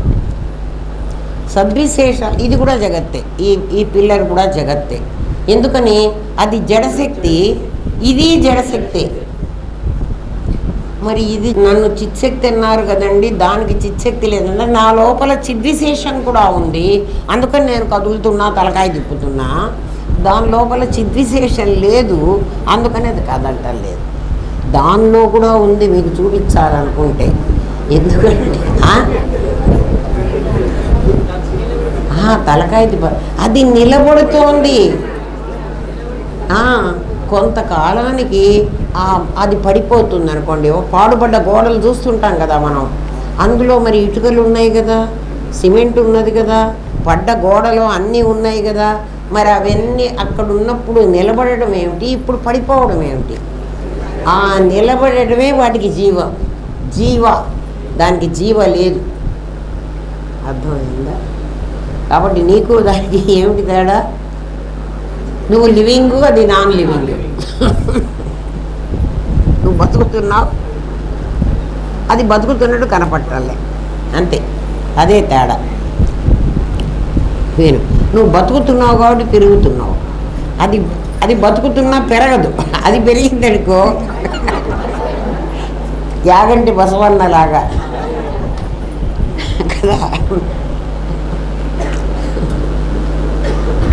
చాలా తమాషాగా ఉంటుంది. బ్రహ్మ విద్య చాలా గొప్పది. నీకు అర్థమయ్యే కొద్దీ చాలా ఆనందంగా ఉంటుంది. అర్థం కాకపోతే గ్రీకు, లాటిన్ ఏం అర్థం కాదు, ఏం తెలియదు. అది అర్థం లేని చదువు వ్యర్థం అంటారు. అందుకే ఇప్పుడు నేను జీవ అని చెప్పాను కదా, జీవిస్తున్నాను అన్నారు కదా. ఆ జీవిస్తున్నాను ప్రజ్ఞానం బ్రహ్మ అన్నాను. సామాన్యంగా ఉంటే నీ పేరు ప్రజ్ఞానం. అట్లా నీలో నుంచి ఒక శక్తి వచ్చి సద్విశేష చిద్విశేషాలుగా మారినప్పుడు ఈ చిద్విశేషంలో ఉన్నదాన్ని జ్ఞానం అన్నారు. ఎందుకంటే ఫుల్ ప్రజ్ఞ రాలే. తెలిసిందా? ఇది జ్ఞానం. జ్ఞానం ప్రజ్ఞ ఒకటి కాదు. ప్రజ్ఞలో నుంచి జ్ఞానం వస్తుంది. అందుకే ఇచ్ఛాశక్తి, అందులోంచి బయటికి వచ్చినటువంటి శక్తి కదా ఇచ్ఛాశక్తి, జ్ఞానశక్తి, క్రియాశక్తి అని 3 శక్తులు వచ్చినాయి. ఎక్కడిలో నుంచి వచ్చినాయి? ఆ ప్రజ్ఞలో నుంచి. ఆ ప్రజ్ఞలో నుంచి ప్రజ్ఞలో నుంచి అవ్యక్తమైన శక్తి వ్యక్తమైతే దాని పేరు జ్ఞానం. వ్యక్తం కాకుండా ఉంటే అది ప్రజ్ఞ. ఏమ్మా, రూపాయిలో నుంచి ప్రాణాలు పావలాలు లేవు కదా, రూపాయిలో నుంచి బయటికి వస్తే 4 పావలాలు. 4 పావలాలు ఎక్కడున్నాయిరా అంటే రూపాయిలో ఉన్నాయి. రూపాయిలో ఉన్నాయని రూపాయిని 4 ముక్కలు చేస్తే ఈ ముక్క ఓ పావలా, అట్లా కావడానికి వీల్లేదు. రూపాయిలో 4 పావలాలు ఎలా ఉన్నాయి? అవ్యక్తంగా ఉన్నాయి, అవి వ్యక్తమైనవి. ఇప్పుడు అర్థమైందా? వ్యక్తమై 4 పావలాలు అని అంటున్నావు కదా, 4 పావలాలు అన్నట్లుగా ఈ ఇచ్ఛాశక్తి, జ్ఞానశక్తి, క్రియాశక్తి ఆ పరమాత్మ ఆ ప్రజ్ఞానంలో నుంచి 3 భాగాలుగా వచ్చాయి. ఏమ్మా, ఫండమెంటల్స్ ఇవి. ఇది మారడానికి వీల్లేదు. ఎవరు చెప్పినా ఇదే చెప్పాలి. నా ఇష్టం వచ్చినట్టు నేను వేరే వేరే చెప్పుకుంటానంటే నీకు లెక్క 0 పెడతారు. నీ ఇష్టం, ఆలోచించుకో. ఇప్పుడు చూడు, జీవిస్తున్నాను అనేది నీ జ్ఞానం. నేను ఏంట్రా బతుకుతున్నావా అని అడిగితే బతుకుతున్నాను అని చెప్తున్నావే, ప్రజ్ఞ కాదు, దాని పేరు జ్ఞానం. నేను జీవిస్తున్నానంటావు. మరణిస్తాను అని కూడా చెప్పేది జ్ఞానమే. నేను పుట్టాను అని చెప్పేది నీ జ్ఞానమే. నేను జీవిస్తున్నాను అని చెప్పేది నీ జ్ఞానమే. ప్రజ్ఞ మాట్లాడదు కదా. నేను మరణిస్తాను అన్నది కూడా నీ జ్ఞానమే. అవి సాకారాలు, విశేషాలు ఎప్పుడు సాకారాలు. నేనెప్పుడు నిరాకారం. నేను అన్నవాణ్ణి నిరాకారం. నేను పుట్టాను, నేను జీవిస్తాను, నేను మరణిస్తాను అని ఎవడంటున్నాడు అంటే, ఏ నాది పుడితే నేను పుట్టాను అని నువ్వు అంటున్నావో అంటే అప్పుడు ఎవరవుతారు? నీ సద్విశేషం. నీ సద్విశేషం పుట్టాను అని సిద్విశేషం చెప్తోంది. మీకు అర్థమవుతోందా నాయన? కన్ఫ్యూజన్ ఉందా? నన్ను ఏం చేయమంటారా? మీకు కన్ఫ్యూజన్ ఉంది. నేను పుట్టాను అని నేను కాదు అంటున్నది. లోపల ఉన్న నేను పుట్టానని అంటలే. ఇది పుట్టింది అనకుండా దీన్ని నేను అన్నది. ఇప్పుడు మీకు అర్థమైందా? నేను ఎప్పటి నుంచి దీన్ని నేనంటాం మొదలుపెట్టానో అందుకు చెప్తున్నా. నాలో సద్విశేషం చిద్విశేషం 2 వచ్చినాయి కదా, అవి 2 కలిసే ఉన్నాయి కదా, వేరు కావడానికి వీలు లేదు కదా. అది చెప్తోంది. ఆ పుట్టాను అని చెప్పేది జ్ఞానం అని చెప్పాను కదా. జ్ఞానం అంటే ఏమిటి? ప్రజ్ఞలో నుంచి వచ్చింది. ఎవరికి వచ్చింది? చిద్విశేషానికి వచ్చింది. చిద్విశేషానికే జ్ఞానం రావాలి. ఎందుకంటే అది చిత్తులో నుంచి వచ్చింది కదా. సత్తు చిచ్చక్తి చేతన రూప. చేతన దేనికి ఉంటుందో అది తాను పుట్టలేదు, ఇది పుట్టింది. ఇది తాను ఒకటే కాబట్టి ఎక్కడ ఒకటే? సామాన్యంగా మేమిద్దరం ఒకటే. సామాన్యంగా ఉన్న సత్తులో నుంచి సద్విశేషం వచ్చింది, చిత్తులో నుంచి నేను వచ్చాను. అది అంటోంది. అందుకని ఇది నేనే ఎందుకైనాను? ఒకప్పుడు మేమిద్దరం నేనే కదా. అందులో నుంచి నేను వ్యక్తమై నా పేరు జ్ఞానం అని వచ్చింది. అమ్మ, కాన్సన్ట్రేటెడ్గా వినాలి మీరు, లేకపోతే ఇది అర్థం కాదు. అర్థమైనట్టే ఉంటుంది. ఆయన మళ్ళీ మా అమ్మాయి చెప్తారులే మనకెందుకు అనుకుంటే మీ కర్మ. నేనేం చేయలేను. అందుకని ఇది సాకారం. జ్ఞానం సాకారం కాదు, జ్ఞానం నిరాకారం. అది చెప్తోంది నేను పుట్టాను, నేను బతుకుతున్నాను, నేను చచ్చిపోతాను అని ఎవరు చెప్తున్నారు? నీ జ్ఞానం చెప్తోంది కదా. ఎవరన్నా నేను జబ్బుతో పడున్నాను అనుకోండి, మీరు ఎవరైనా వస్తారు, అమ్మాయి ఎట్లున్నారు? ఏమున్నాను రా, నేను చచ్చిపోతున్నాను రా అని చెప్తాం కదా. నిజంగా ఈ మాట మాట్లాడవలసింది ఎవరు? చచ్చిపోతున్నాను అనుకున్నది ఎవరు? ఇది. కానీ ఇది చెప్పటంలే నాకు, నా జ్ఞానం చెప్తోంది. ఎందుకు చెప్తున్నావేంటే దీంతో తాదాత్మ్యం పొంది ఉన్నాను నేను చచ్చిపోతున్నానురా అంటుంది. కానీ నేను వేరే, ఇది వేరే, అది చచ్చిపోతే నేనెందుకు చస్తాను అని అందు. జ్ఞానం చావదు. అందుకని మనం దీన్ని ఎప్పుడు తగలబెడుతున్నామంటే ఆ జ్ఞానం వెళ్ళిపోయిన తర్వాత దీన్ని కాలుస్తున్నాం. జ్ఞానం ఉండగా దీన్ని కాలిస్తే ఇది ఒప్పుకోదు, జ్ఞానం ఒప్పుకోదు. ఎందుకరా? ఒక అగ్గిపుల్ల గురించి దీపం వెలిగిస్తున్నామనుకో, గబుక్కున చెయ్యి కాలిందనుకో, ఎవరు చెప్తున్నారు చెయ్యి కాలిందని? జ్ఞానం చెప్తుంది. చెయ్యి చెప్పదు. ఆ జ్ఞానం ఎక్కడుందంటే చేతిలో ఉంది, నా స్పర్శేంద్రియంలో ఉంది. అది కనిపించదు కదా, ఇది కనిపిస్తుంది. కనిపించేది శరీరం, కనిపించనిది జ్ఞానం. నువ్వు కనిపించని వాడివి, అది అనిపించాలి. నీకు చెయ్యి కాలిందని అనిపించింది, కనిపించలే. అది అనిపిస్తే అది పరమాత్మ. ఎంత ఈజీగా కనుక్కోవడం కదా. సుసుఖం కర్తుమవ్యయం అన్నాడు. చాలా తేలిక అర్జున, ఎందుకు వీళ్ళు ఇంత డిఫికల్టీ ఫీల్ అవుతున్నారో నాకు అర్థం కాలేదు పొమ్మన్నాడు కృష్ణ పరమాత్మ. ఇది ఇంత తేలిక కదా. పైగా ల్యాబు నీ దగ్గరే ఉంది, మెటీరియల్ నీ దగ్గరే ఉంది, ఎక్స్పెరిమెంటు నీకే తెలుసు, మాన్యువల్ నీకే ఉంది. మాన్యువల్ ఏమిటి? భగవద్గీత నీకే ఇచ్చేసాం. అయినా నీకు తెలుస్తూ ఉంటాను. ఎందుకంటే మాన్యువల్ చదువుకోవు కదా. ప్రాసెస్ కూడా ఎన్నిసార్లు చెప్తారు కదరా, ఇన్నిసార్లు చెప్పించుకోవాలా? ఈ తెలుసుకుంటే జ్ఞానము నీ దగ్గరే ఉంది. ఎందుకు నీకు తెలియటం లేదో చెప్పమంటావా? ఇన్నిసార్లు చెప్పినా, ఇంత చేసినా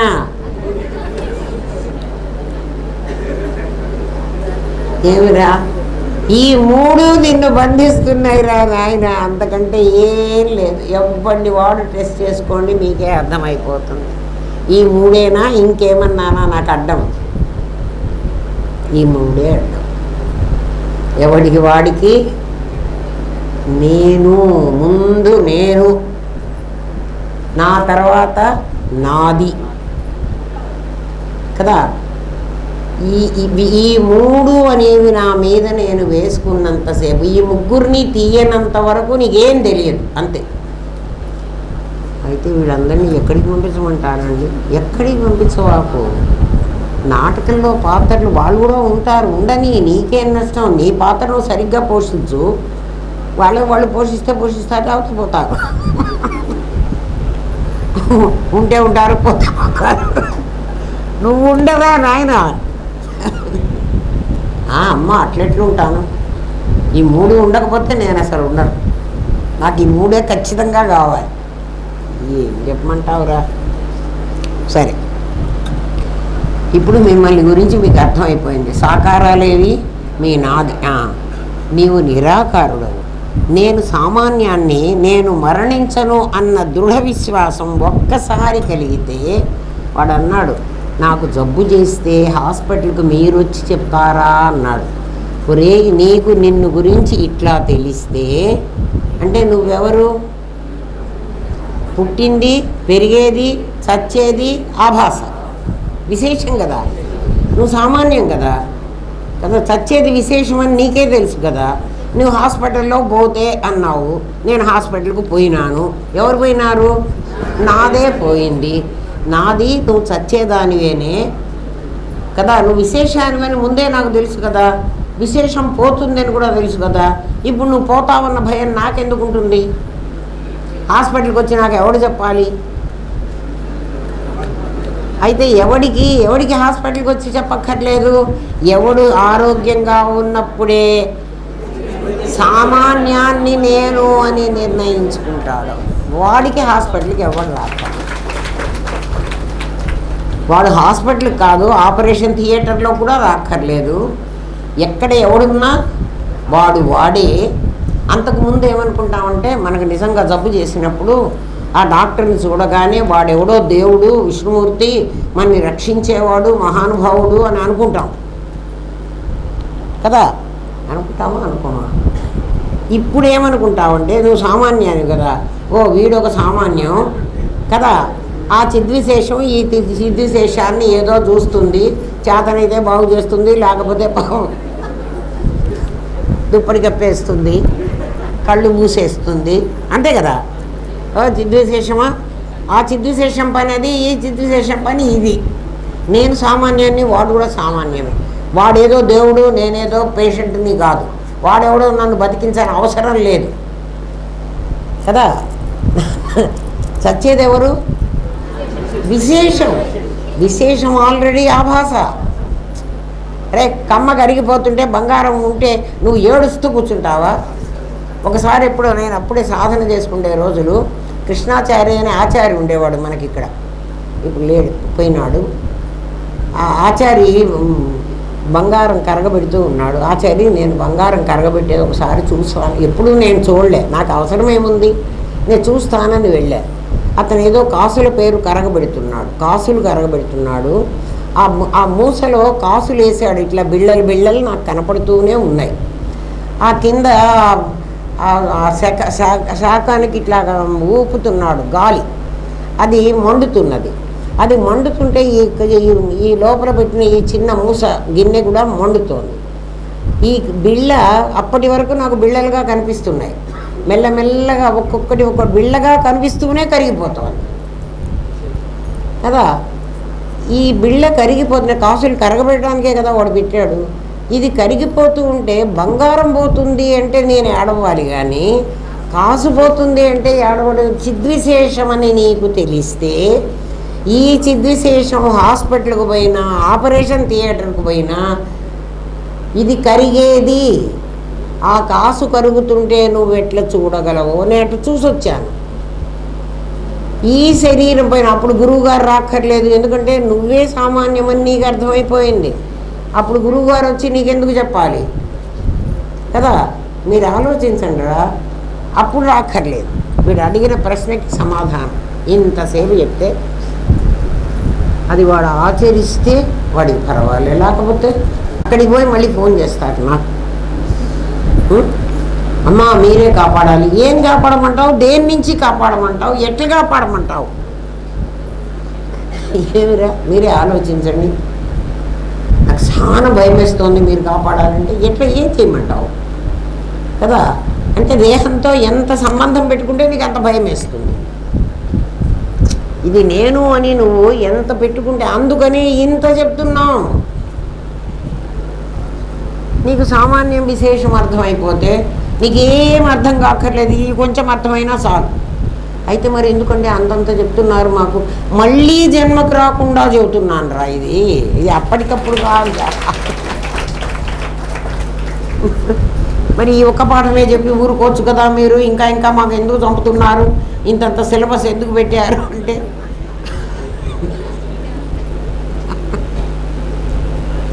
బంగారమా మళ్ళీ గాజు కమ్మ గావాకవే, ఎన్నిసార్లైనా హాయిగా పెట్టుకుంటారు, మేము గంగా పెట్టుకున్నామని విర్రవీగుతారు, తర్వాత తీసుకెళ్ళి నిన్ను కరగబెడతారే. నువ్వు బంగారంగా ఉంటే కరిగినా పెట్టుకున్నా నీకు బాధ ఉండదే అందాని చెప్తే, ఇప్పుడు చావు మిమ్మల్ని భయపెడుతుందా? మా గురువు గారు చచ్చిపోయిన వాళ్ళ ఇంటికి వెళ్ళి ఇది చెప్పమనేవాళ్ళు. అమ్మ ఆ వీధిలో ఎవరో పోయినారు, ఆయనకి ఆ ఎవరో కూడా తెలియదు, పోయినారట. మన వాళ్ళందరూ అక్కడికే పోయినారు. నువ్వు కూడా పోతల్లి, నేను పోయి ఏం చేయను, నాకు తెలిసేది కాదు. కానీ మా గురువుగారు మమ్మల్ని పంపించేవాడు కదా. పంపించకట్లే మీకు నేను ఇప్పుడు గురువుగారు మమ్మల్ని అట్లా పంపించారు, మీకు అట్లా పంపించకుండా మిమ్మల్ని కూర్చోబెట్టి ఆ సీన్ అంతా ఎక్స్ప్లెయిన్ చేసి చెప్తున్నా. మరి మీరు అది ఇమాజిన్ చేసుకోగలిగితే, మీకై మీరు నిలబడగలిగితే అంతే, అంతకంటే ఏమీ సాధన లేదు. సాధన ఈజీనా కష్టమా మీరే చెప్పండి.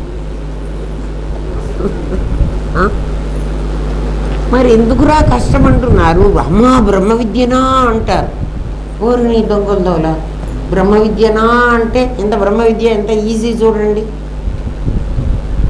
తెలిసిన వాడికి చాలా ఈజీ, తెలియని వాడికి చాలా కష్టం. నువ్వు ఏ కండిషన్లో ఉన్నా నీకేం బాధ ఉండదు, ఎందుకంటే నువ్వు ఒక్కసారి సామాన్యం అయిపో. సామాన్యం అయిపోతే నాకు నా కొడుకు మీద ప్రేమ ఉండదా అండి? బాగా ప్రేమ ఉంటుందమ్మా, బాగా ప్రేమించు కదా. నాటకంలో వాళ్ళందరూ ఎంత ప్రేమగా ఉంటారో చూడు. వాడికి అది పెళ్ళాంగానే కాదు కదా, వీరికి వాడు మొగుడు కానే కాడు. నటించేటప్పుడు చూడండి, సీరియల్లో చూడండి రా, మీకే తెలుస్తుంది నిజంగా వాళ్ళిద్దరు భార్యాభర్తలా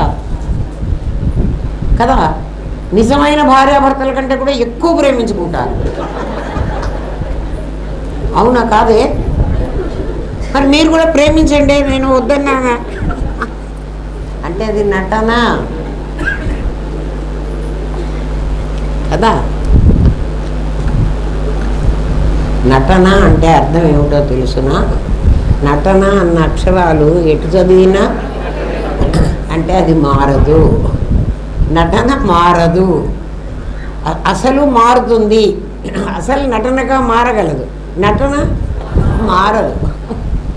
అందుకనే ఎడు తిప్పినా అదే ఒకలాగే ఉంటుంది. అర్థం చేసుకోండిరా.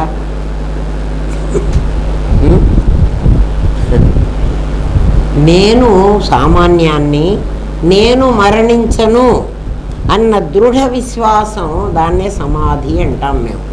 మీకు ఊరికే ఇంత మాసర పెట్టాం అంటున్నాం, కానీ ఆ క్షణమే నీకు అంత ధైర్యం రావాలి. కానీ నీకు రాదే. ఒకసారి కలిగితే నీకు జబ్బు చేసినా, నీవు హాస్పిటల్లో ఉన్నా నీకు అది గుర్తుంటుంది. ఎలా గుర్తుంటుందండి? నాకు ఒక్కసారే కదా నేను సామాన్యాన్ని అని మీరు ఇప్పుడు చెప్తే మాకు అర్థమైంది.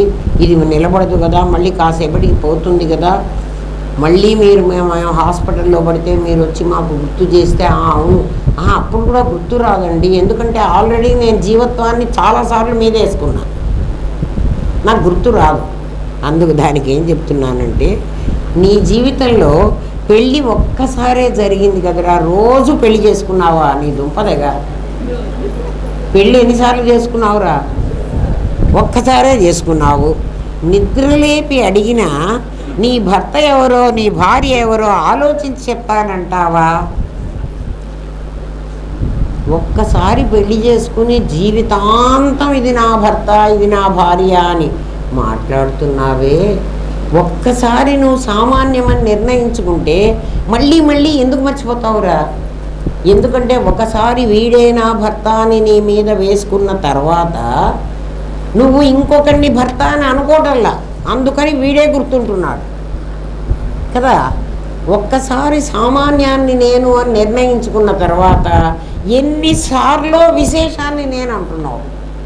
అది నీకు తిప్పలు ఏమొచ్చిందంటే వ్యభిచరిస్తున్నావు అన్నాడు పరమాత్మ. ఇది వ్యభిచారం అన్నాడు. ఇంకా మరి అంతకంటే ఏం చెప్తాడురా? అంత తిట్టాడు రా మన్ని. భగవద్గీతలో ఎన్ని తిట్లు తిట్టాడో మీకు చూపిస్తా. భగవంతుడు ఎందుకు తిట్టాడు అంటే, నీకు పెళ్ళి ఒకసారి అయింది. ఆ ఒకసారి అయిన పెళ్ళిలో నువ్వేమనుకున్నావంటే వీడే నాకు భర్త. అంతకుముందు నీకు అసలు పెళ్ళి అంటే మీకు ఇంకా కొంచెం అర్థం చెప్తా వినండి. ఊరికే పెళ్ళి అని వీడియోలు తీసుకోవడం, సినిమాలు చేసుకోవడం, pre wedding shooting, pre wedding post wedding, pre operation post operation అని మాకు డాక్టర్లు టెస్ట్ చేస్తారు. ప్రీ ఆప్ పోస్ట్ ఆప్ అని ఇస్తారు అపాయింట్మెంట్. అట్లా ఏమేం చేశారో పెళ్ళిని.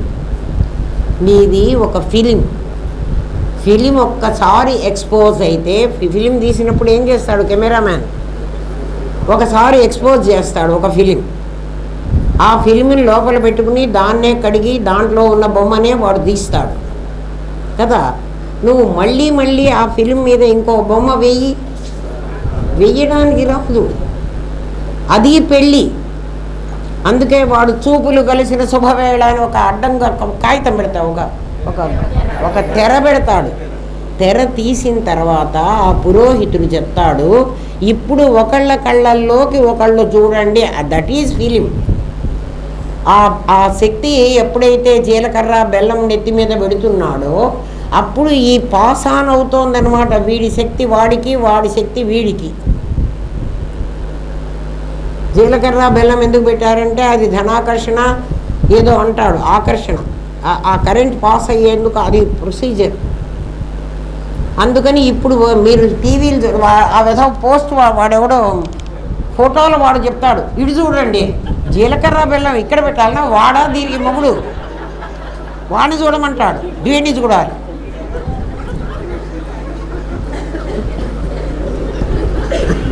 మీకు ఎందుకు చెప్తున్నానంటే మీరు ఈసారి ఎక్కడికైనా వెళ్ళినప్పుడు వాళ్ళని తిట్టండి. మా గురువుగారు చచ్చిన వాళ్ళ దగ్గరికి వెళ్ళి చెప్పమన్నారు, మీరు బతికిన వాళ్ళ దగ్గరికి వెళ్ళి చెప్పండి. పిచ్చి వల్లారా పో, వాడి కెమెరామెన్ని కాదురా చూడాల్సింది. అందుకనే పెళ్ళిళ్ళు ఏమైపోతున్నాయి, పెటాకులు అయిపోతుంది. నీకు నచ్చలేదు, నాకు నచ్చలేదు, డివర్స్.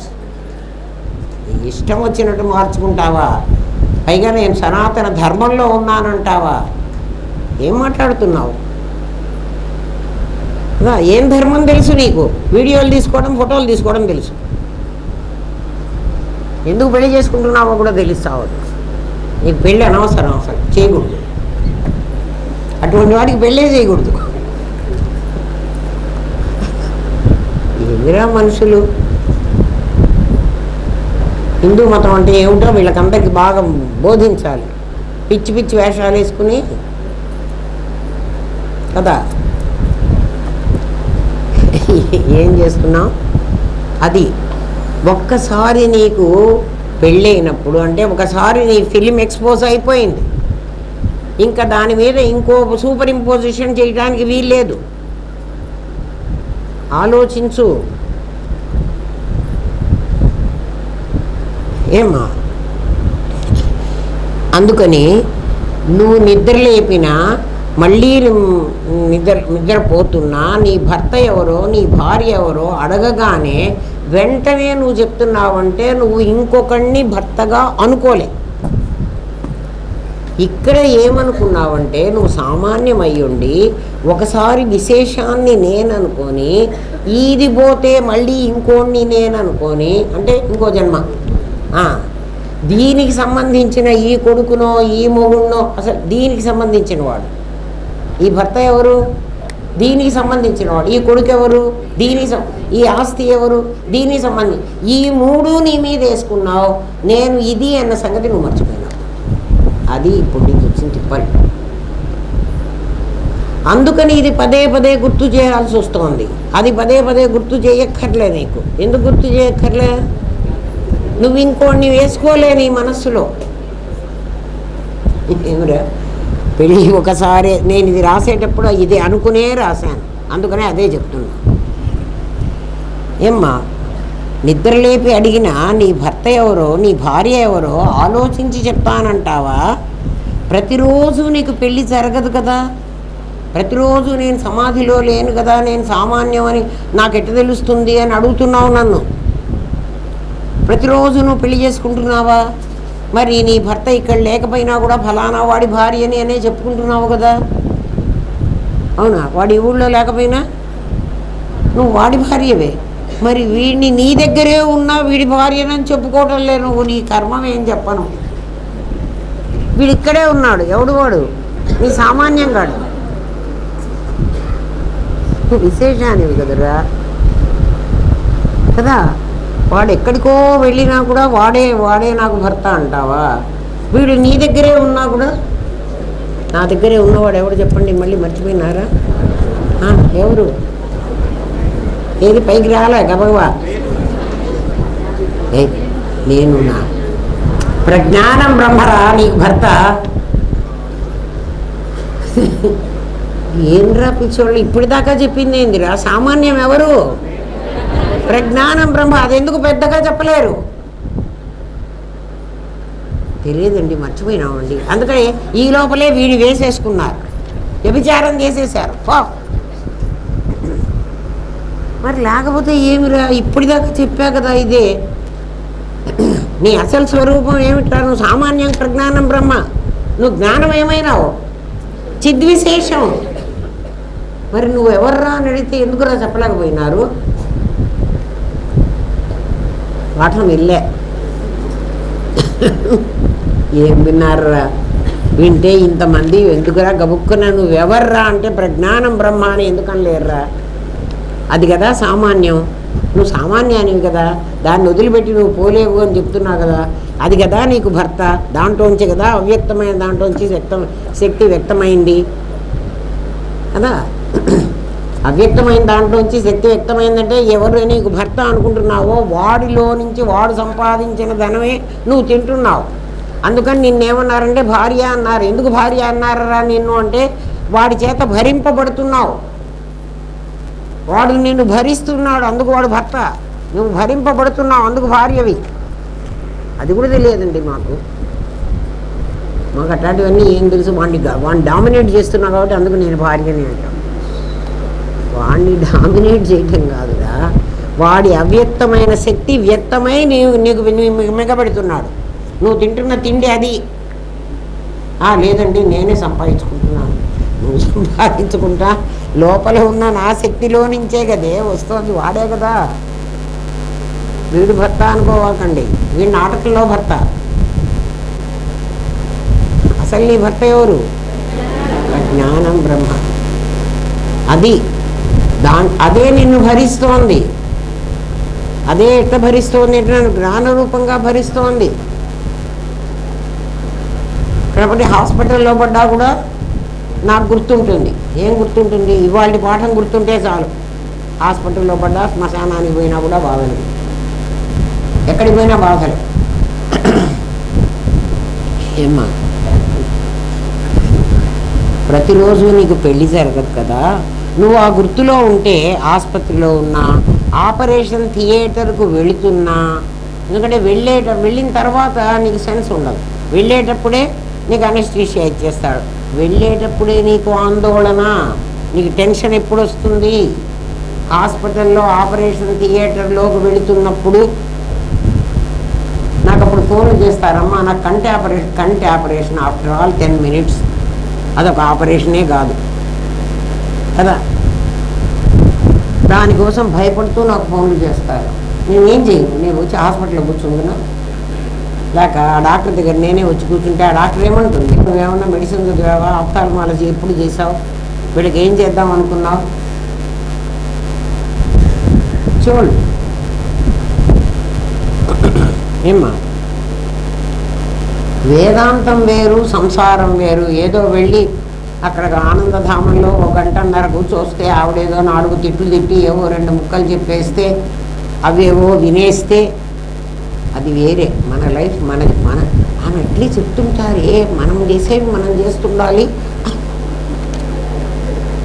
అరే మీరు ఎట్లా అనుకుంటుంటారు, చెప్తూనే ఉంటారు అట్లాంటివన్నీ. మన పనులు మనం చేసుకుంటూనే ఉండాలబ్బా. అట్లా అన్నీ వినకూడదు, కొన్ని వినాలి. ఎందుకంటే మనకి బాగా ఉపయోగపడేవి బాగా వినాలి, లేకపోతే వినక్కర్లే. అది సంసారం వేరు, వేదాంతం వేరు అనుకుంటే నీవు ప్రతి క్షణం గుర్తు చేసుకోవాల్సి వస్తుంది. లేదు, దృష్టి 2 విధాలు. విశేషాల తాలూకు దృష్టి నీవు అలవాటు చేసుకున్నావు. నీకేం అలవాటు అయిందంటే విశేషాలను చూడటం. దాన్ని గుణదృష్టి అంటారు. గుణదృష్టి. అందుకే దీన్ని గౌణాత్మ అన్నాం. ప్రతి పదం కూడా మీరు విడదీసుకుని కరెక్ట్గా అర్థం చేసుకుంటే మీకు అర్థమైపోతుంది. ఇది మిథ్యాత్మ, అది గౌణాత్మ. దీన్ని మిథ్యాత్మ అని ఎందుకన్నారంటే ఇది నిజం కాదు, ఇది కమ్మ రూపం ధరించిన బంగారం. పైకి కమ్మగా కనబడుతున్నది కానీ అది పైన లోపల మొత్తం బంగారమే. అంటే పైకి సద్విశేషం, లోపల చిద్విశేషం అంటున్నాం. కాదు, ఇది హోల్ ప్రజ్ఞానం బ్రహ్మ యొక్క ఆభాస రూపం అని నీకు అర్థమైతే అది వేరే, ఇది వేరే, ఇదొకటి అదొకటి లేవు. అప్పుడు నాదిని నువ్వు తీసేయక్కర్లా కదా. నాదికి ప్రాముఖ్యం ఇస్తే కష్టం కదా. నాదికి ప్రాముఖ్యం ఇస్తే అంటే తత్తు త్వమసి అనే ఒక మాట ఉంది. తత్వమసి అదే కదా. అది నీవైతివి. బంగారం కమ్మయింది అంటే ఎవరికి ప్రామినెన్స్ ఉంటుంది? కమ్మకు ఉంటుంది. బంగారం కమ్మయింది అంటే నేను కమ్మలు చేయించుకున్నాను అంటాను. అంటే కమ్మ ముఖ్యం. బంగారం కమ్మయింది అంటే కమ్మ బంగారమే అన్నాను అనుకో, అప్పుడేమవుతుంది? బంగారానికే ప్రాముఖ్యత ఉంటుంది. కమ్మ బంగారమే, గొలుసు బంగారమే, గాజు బంగారమే అంటే బంగారమే ముఖ్యమని అవుతుంది. తత్వమసి మహావాక్యం గురువు నీకు మొట్టమొదట బోధిస్తాడు. అంటే ఏమిటి? అది నీవైతివి అని. నీవు అదే అని చెప్పాలంటే త్వం తదసి అని చెప్పాలి. నువ్వు తత్వమసి దగ్గర నుంచి త్వం తదసికి వెళ్ళాలి. అది మధ్యలోది నీ సాధన. అర్థమైందా? అయ్యా ఇంకా ఎంతమంది అర్థం చేయించమంటారా? అర్థం కాదురా. అట్లా సాధన చేస్తూ ఉంటే అర్థమవుతుంది. మీరు ఏం చేయకుండా ఊరికే కూర్చొని అమ్మ ఏదో చేసేదేదో మీరే చేయండి, మీరే చెప్తూ ఉండండి, మేము వింటూ ఉంటామంటే ఏం లాభం లేదు. మీ కాంట్రిబ్యూషన్ కూడా ఉండాలి కదా. ఎప్పుడు నేనే సంపాదించి మీకు పెట్టడం కాదు కదా. మీరు కూడా సంపాదించుకుంటే అంత వాళ్ళని చెయ్యాలి కదా. మరి లాభం ఏముందిరా? మీరు చెప్తూ ఉండడమ్మా మేము వింటూ ఉంటాం, ఆనందధామం ఇట్లాగే నిండుగా ఉంటూ ఉంటుంది. అది కాదు. సాధన చెయ్యండి. సాధన అంటే ఏం కష్టపడి చేయక్కర్లేదు. ఒక్క పైసా కూడా ఖర్చు పెట్టక, ఒక ఊదు కడ్డి కూడా వెలిగించక్కర్లేదు, ఒక కర్పూరం లేదు, మంగళహారతి లేదు, ఒక టెంకాయ కొట్టాల్సిన పని లేదు, 2 పువ్వులు కూడా రూపాయి పెట్టి కూడా కొనుక్కోక్కర్లేదు. దీనికి ఏం ఖర్చు ఉందిరా?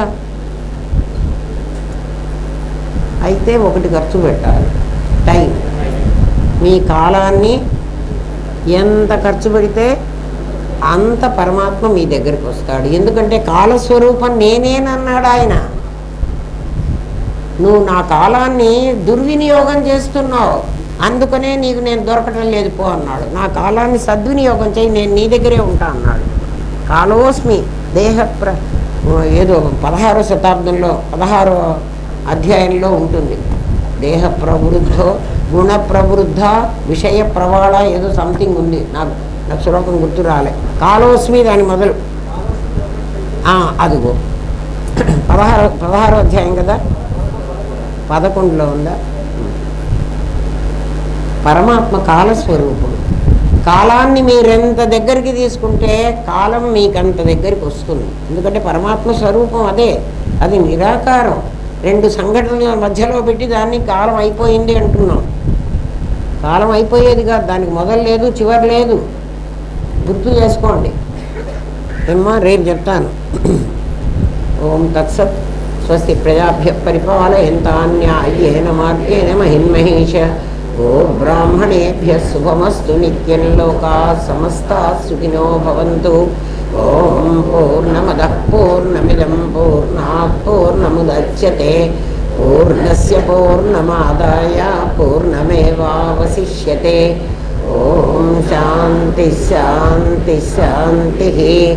ఓం నమో బ్రహ్మాదిభ్యో బ్రహ్మ విద్యా సాంప్రదాయ కర్తృభ్యో వంశ ఋషిభ్యో గురుభ్యో నమో మహద్భ్యః. సర్వోపద్రవరహిత ప్రజ్ఞానఘనః ప్రత్యగర్ధో బ్రహ్మైవాహమస్మి బ్రహ్మైవాహమస్మి బ్రహ్మైవాహమస్మి. ఇప్పుడు నువ్వు అంటున్న మాట ఇదే, బ్రహ్మైవ అహమస్మి. నేను బ్రహ్మమే అయి ఉన్నాను, నేను దేహం అయ్యి లేను. ఇది నా విశేషం, అది నేనే. అన్నిసార్లు ప్రమాణం చేస్తున్నావు బ్రహ్మసభలో. మళ్ళీ ఏం చేస్తున్నావు? బయటికి పోయి దేవుని ఎదుట ప్రమాణం చేసి అంతా నిజమే చెప్తాను, అబద్ధం చెప్పను అని అన్నీ అబద్ధాలు చెబుతాం. ఇప్పుడంతా మీరందరూ నిజం చెప్పారు. ఏమని? బ్రహ్మైవ అహమస్మి అని. గేటు దాటంగానే బ్రహ్మైవ అహమస్మి అన్నారు కదురా. ఆలోచించండి రా నాయన కదా. ఎవడికి వాడు ఆలోచించండి.